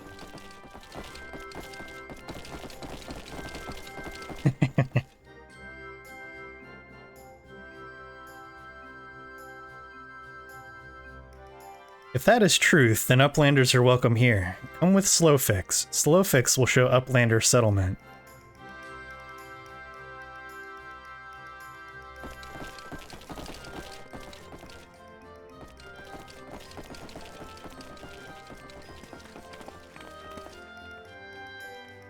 So there's about, like an early warning, I guess. There's about 30 minutes left on the stream. Since I got started a few hours late, I decided I still wanted to go for 4 hours. And it is now 3.5 hours. So if I had to say, we will probably just be meeting Matoya, if not, like, around that story beat is kind of when we'll be ending things. Which is a pretty nice spot to end, honestly. I really like the one who was about to start the animation but had to stop. Yeah. They're so goofy.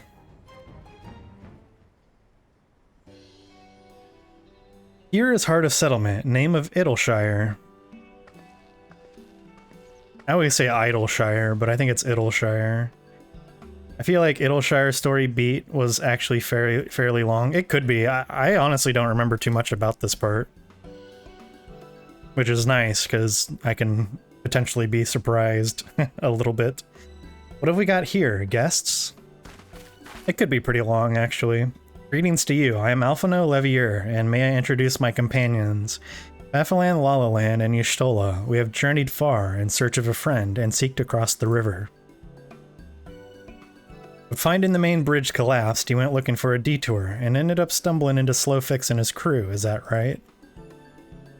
That is the short of it, aye. This place, Idleshire, I came expecting a ghost town. Suffice it to say, I'm surprised to find it so alive. Well, with all them precious artifacts lying about, 'twas only a matter of time before treasure hunters like me moved in. But we weren't the first to arrive, neither. By then, Slowfix and his Gobby friends were already settled. At first, Gobbies and hunters disliked each other, but understanding came, then friendship. Now Gobbies and hunters have joined hands to build great new nation. So, this is what happened after we Sharlayans departed. Oh, so you're locals? No hard feelings, I hope. All these nice buildings and no one to live in them. Felt like a waste, you know? We've been trying to put the place to rights, and things have been going well for the most part, but it ain't all smooth sailing. Not to sound ungrateful, but the traps you people left lying about are a bloody nuisance. And there's the Illuminati harrying us day and night. Slowfix has bright idea. Uplanders desire mutual understanding, yes? Best way to understanding is helping one another. Help citizens of Idleshire, and Uplanders can be citizens too. Citizens are free to cross river. Ah, okay, so here's where we're helping them out. Well, I'm not aware of a quicker way to reach our destination. Let us assist Slowfix and his people.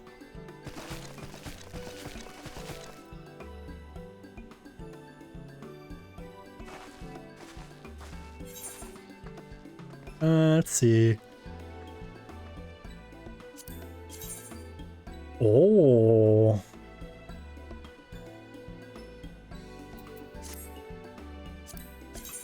Ah. Let's take the Svajata.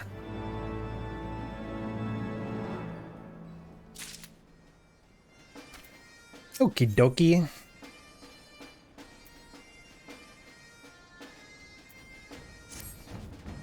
So, Uplanders agreed to help? Good. Here is what Slowfix wants Uplanders to do. Many golems prowl Idleshire, get in the way of expansion plans. Slowfix wants Uplanders to eliminate golems. Uplanders are Sharlayan, yes? Sharlayan should know best way to deal with creatures. So, we are to eliminate the golems. That should be a simple enough affair. The automata we employed as sentinels, and by design, can be unmade with a coded command. At the time of the Exodus, it was knots and crosses, and I see no reason why it should not still work. Let us divide the task between the three of us, the quicker to be finished with it. Yeah, so I could get Shire gear now. The only issue is I have, like, no poetics.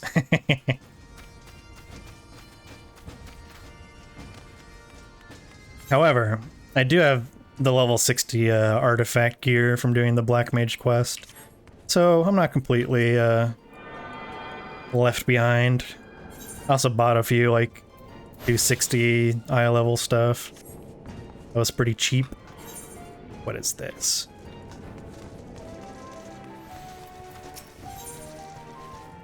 Oh, Wondrous Tales. Do I care, though?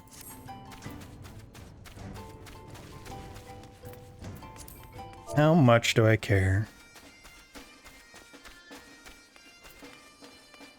Alright, golems. Golem, get ye gone.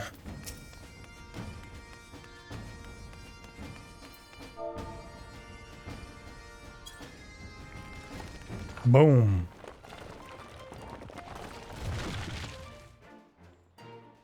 With a shudder, the golem crumbles to pieces.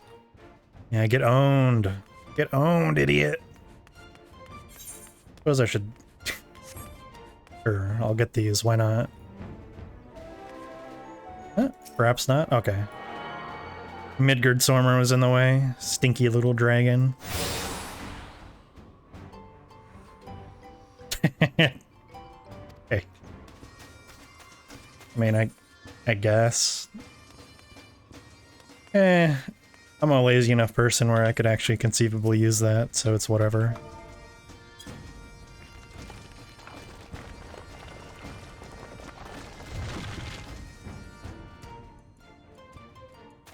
Alright. Let us head back.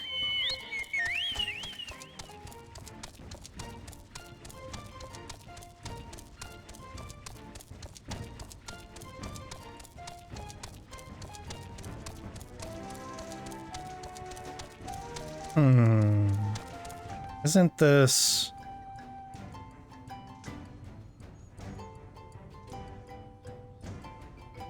I don't remember. I don't know. It's important in some quest, I think.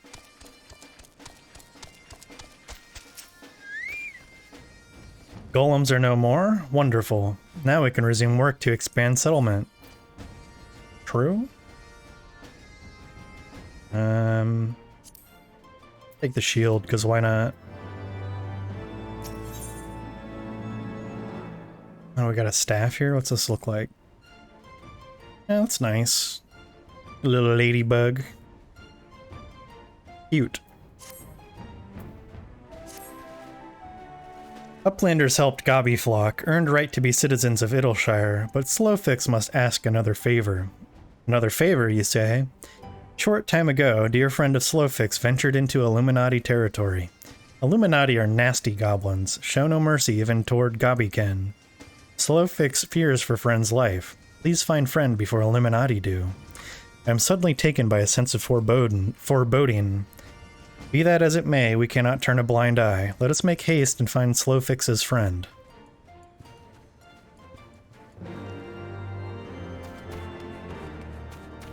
Yeah, I suppose we can do that.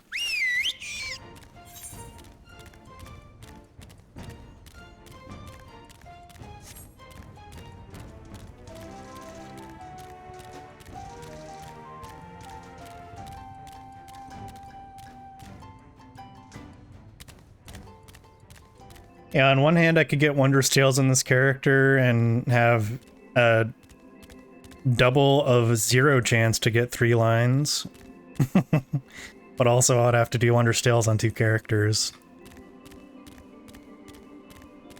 And I pretty much only play this character on stream, so it would be quite a task to do that every week, or every 2 weeks even.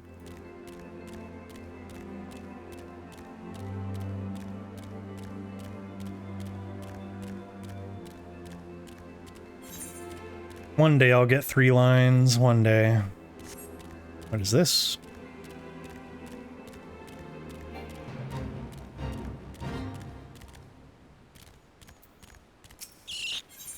Oh.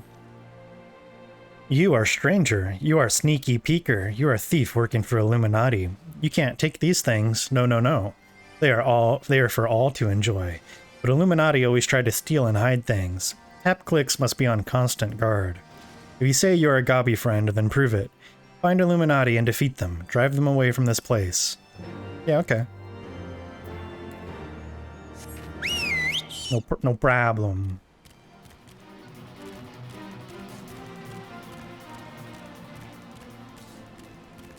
Let's get our good Chocobo companion out.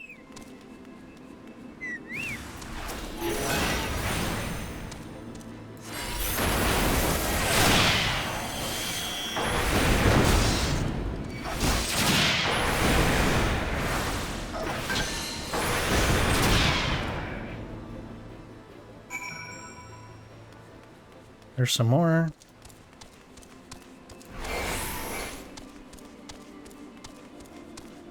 Over Thundercloud proc, so let's do this into Thunder Ley Lines.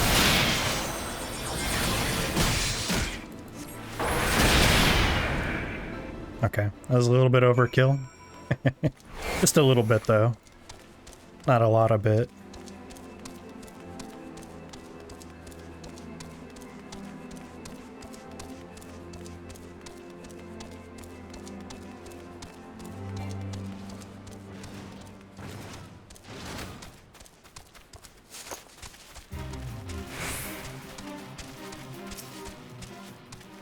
You slew Illuminati fighty force. You are a true Gobby friend. The things here are for all people of Idleshire, but Illuminati try and steal them away.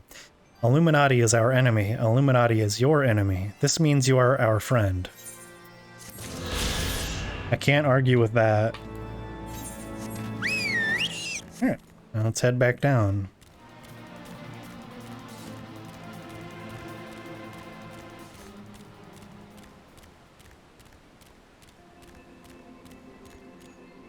Wow.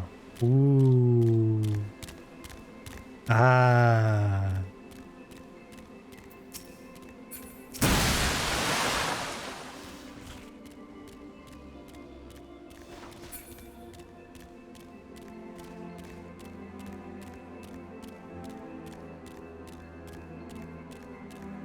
Maybe I'll have to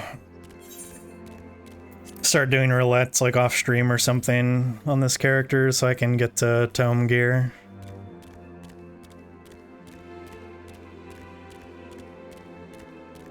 Let's see. I could conceivably get like 2 items a day just from roulettes, probably. Rayflox! My beloved.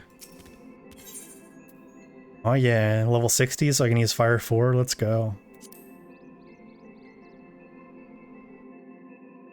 Oh. Oh.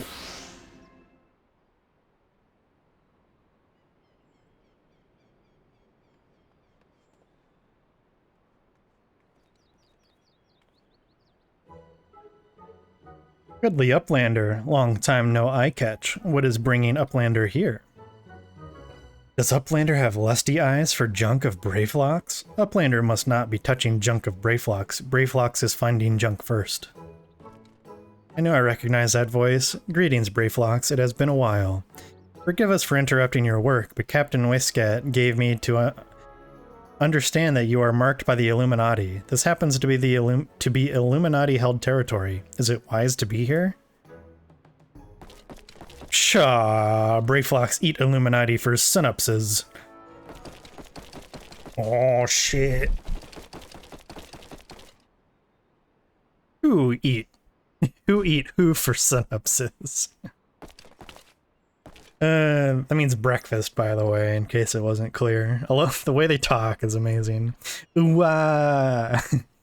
Rayflox all talks. Unwise you are to come here after dirty taking secret knowings of cheese make from Illuminati. Rayflox did know unright. Cheese recipe is gobby birthright. Save tongue flaps for trading in Death Pit.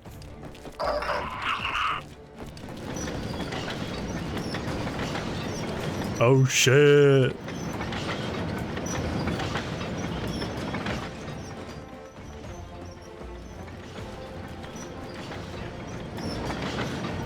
Pray to Godfathers, for punishment is near times. It appears we have no choice.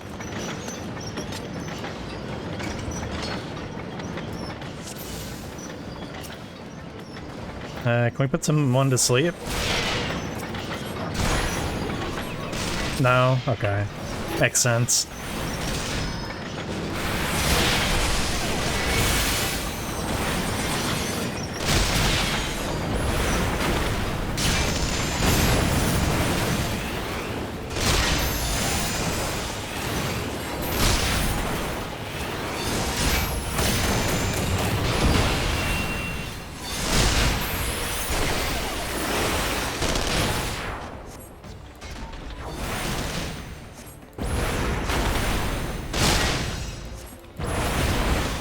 I feel like I should probably help them move the bombs, but I don't wanna.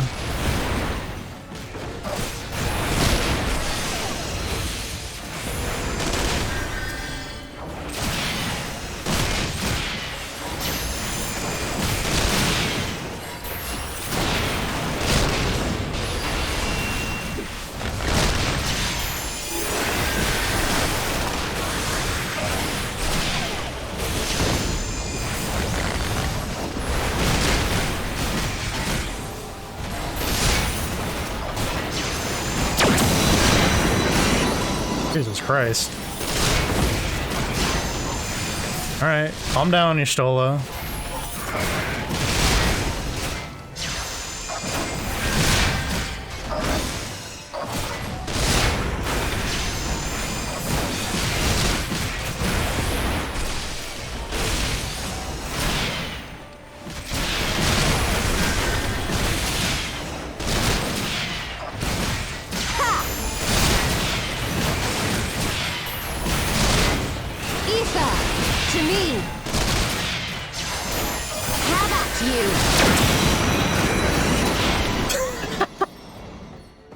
Good job, Y'shtola.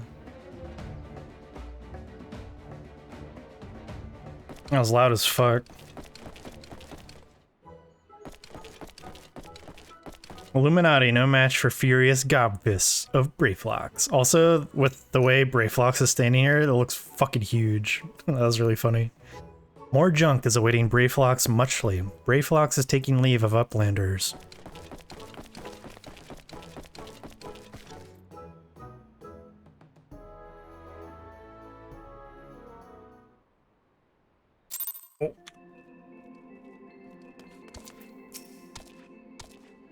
Being embroiled in a cheese war was the last thing I expected coming to Sharlayan. At any rate, we have fulfilled Slowfix's request. Let us return with the good tidings and be on our way. Okay. So my guess that we would be ending around finding Matoya could be correct. Got about 10 minutes left. And I think we're about to be on our way. I can't remember what else happens between here and there, though.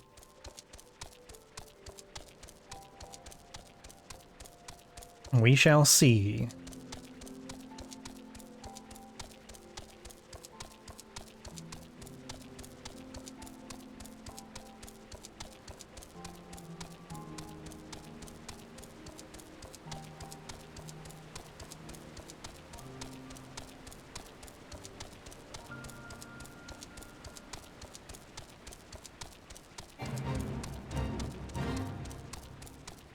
Dang, y'all still there, huh? I could have just teleported back, but whatever.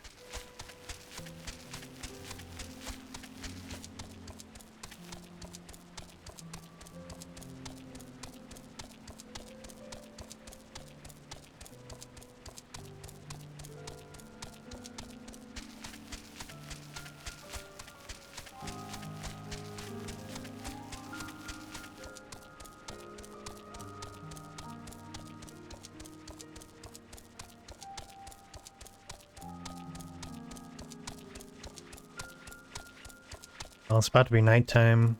This place is like really good looking at night.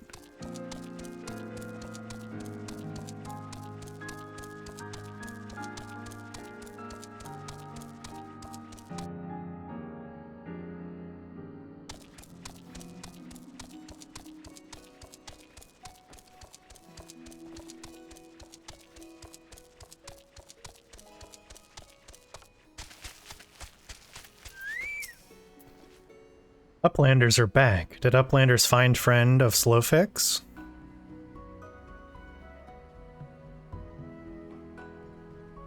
Time has not cured recklessness of Brayflox. Without help from Uplanders, Brayflox would now be dead gobby. Slowfix owes Uplanders debt of gratitude. Slowfix and Brayflox are joined by unseverable gobby bond. If Slowfix had known that Uplanders are friends of Brayflox, Slowfix would have welcomed Uplanders to Gobbyflock at first meeting. Yeah, well, you know.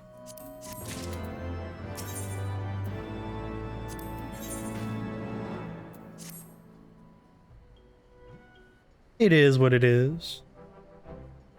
Uplanders have upheld bargain most highly. As promised, Slowfix makes Uplanders honored citizens of Idleshire, free to cross river at will. Though Uplanders must leave for now, Slowfix hopes that Uplanders will pay many visits and help build great new nation. You are most kind, my friend. You may be certain that we will return. I must confess, at first it upset me to learn that my home had been occupied by others, but I see now that it is in good hands. Under your care, I look forward to seeing Sharlayan thrive once more, to become a home to people of all races and creeds. Slowfix has already ordered the Gobwatch to let Uplanders through. Safe travels. Alphino, Fafalan, shall we then?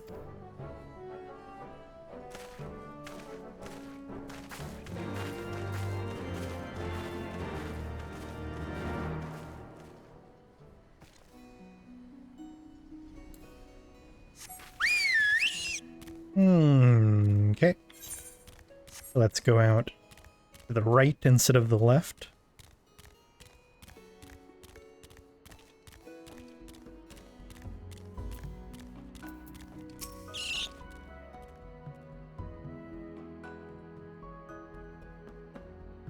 By order of Chief Slowfix, Uplanders can come and go at will. One moment for clearing away barricade.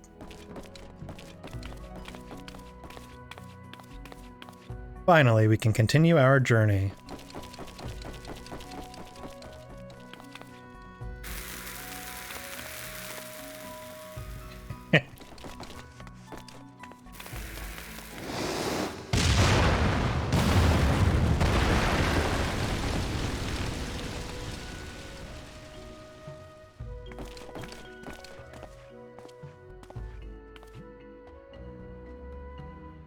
Ahem. Barring any misadventure, we shall soon arrive at the cave where Matoya resides. Unless you have unfinished business in Idleshire, let us strike out at once. I am ready whenever you are. Let us go and meet the legendary Matoya. My name is Inigo Montoya. You killed my father. Prepare to die. Ahead lies the answering quarter, where the scholars of Sharlayan gathered to hone their knowledge. Even from this distance, 'tis plain that much of it has been given back to the wilderness. Oh. Ooh. Ah. Ah. Okay, I gotta stop doing that.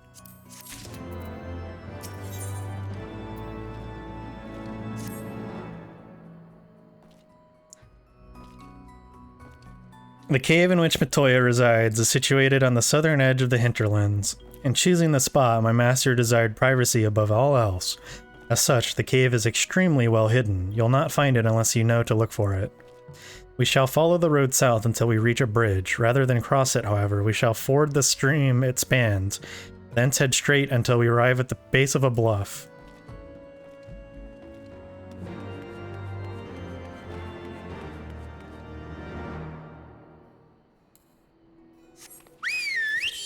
Could have some more ether currents. Yes, directly to the south. Probably like right on that rock. Maybe a bit further. Oh wait, no, to the south. That's southeast. So a little bit, probably around here.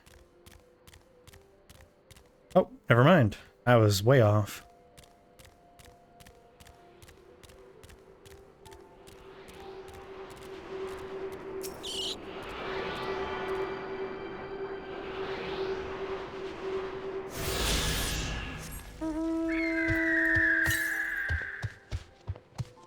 About 1,000 to the south, you say?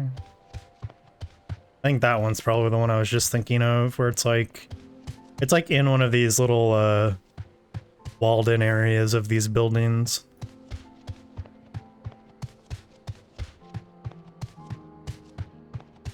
Stomp, stompy bird, stompy, stompy bird.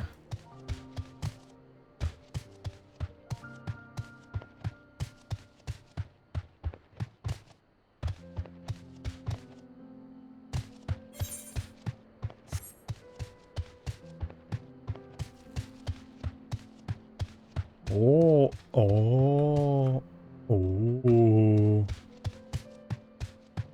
Nice. We've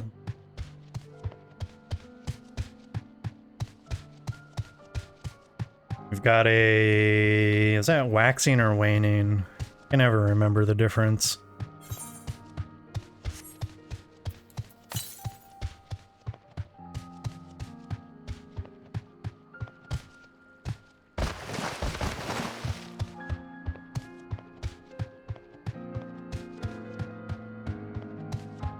Yep, looks like I was wrong again.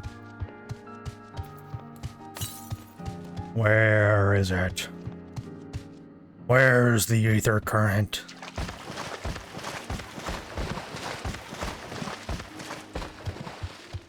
Bro, those footsteps were weird sounding. Why are they like that? Bro.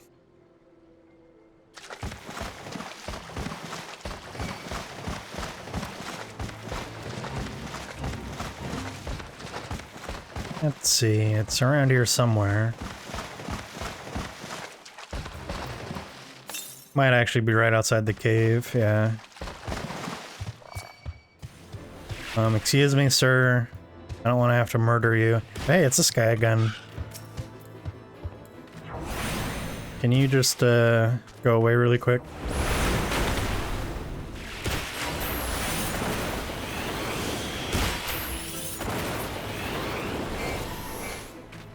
Okay.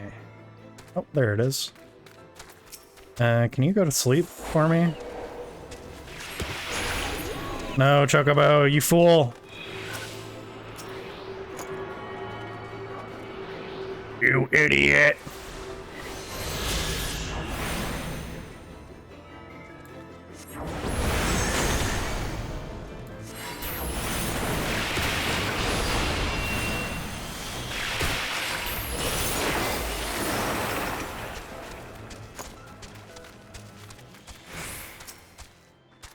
This is the entrance. You seem unconvinced. Well, that will only add to the surprise. A word of warning before we proceed. Stubborn geniuses make poor hosts, and time will have done naught to improve my master's temperament. Doubt not, but that there will be sentinels and traps both to deter unwanted guests, but we'll not be deterred, will we? Go on and touch the wall yonder. You will want to have your weapon near at hand. Alright, so we're actually not going to do that.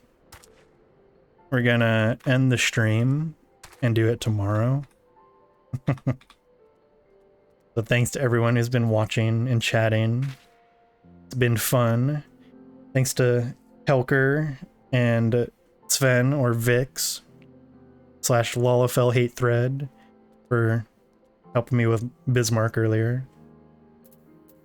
I will be doing more dungeons and stuff tomorrow. I have at least one that I can think of. I don't think I'm gonna raid anybody tonight. I don't think anybody that I usually follow would be streaming. So I'm just gonna be ending the stream. Thanks to Skeletor for that resub. Appreciate you. I will see everyone tomorrow at hopefully the normal time. Hopefully I'm not 2 hours late again.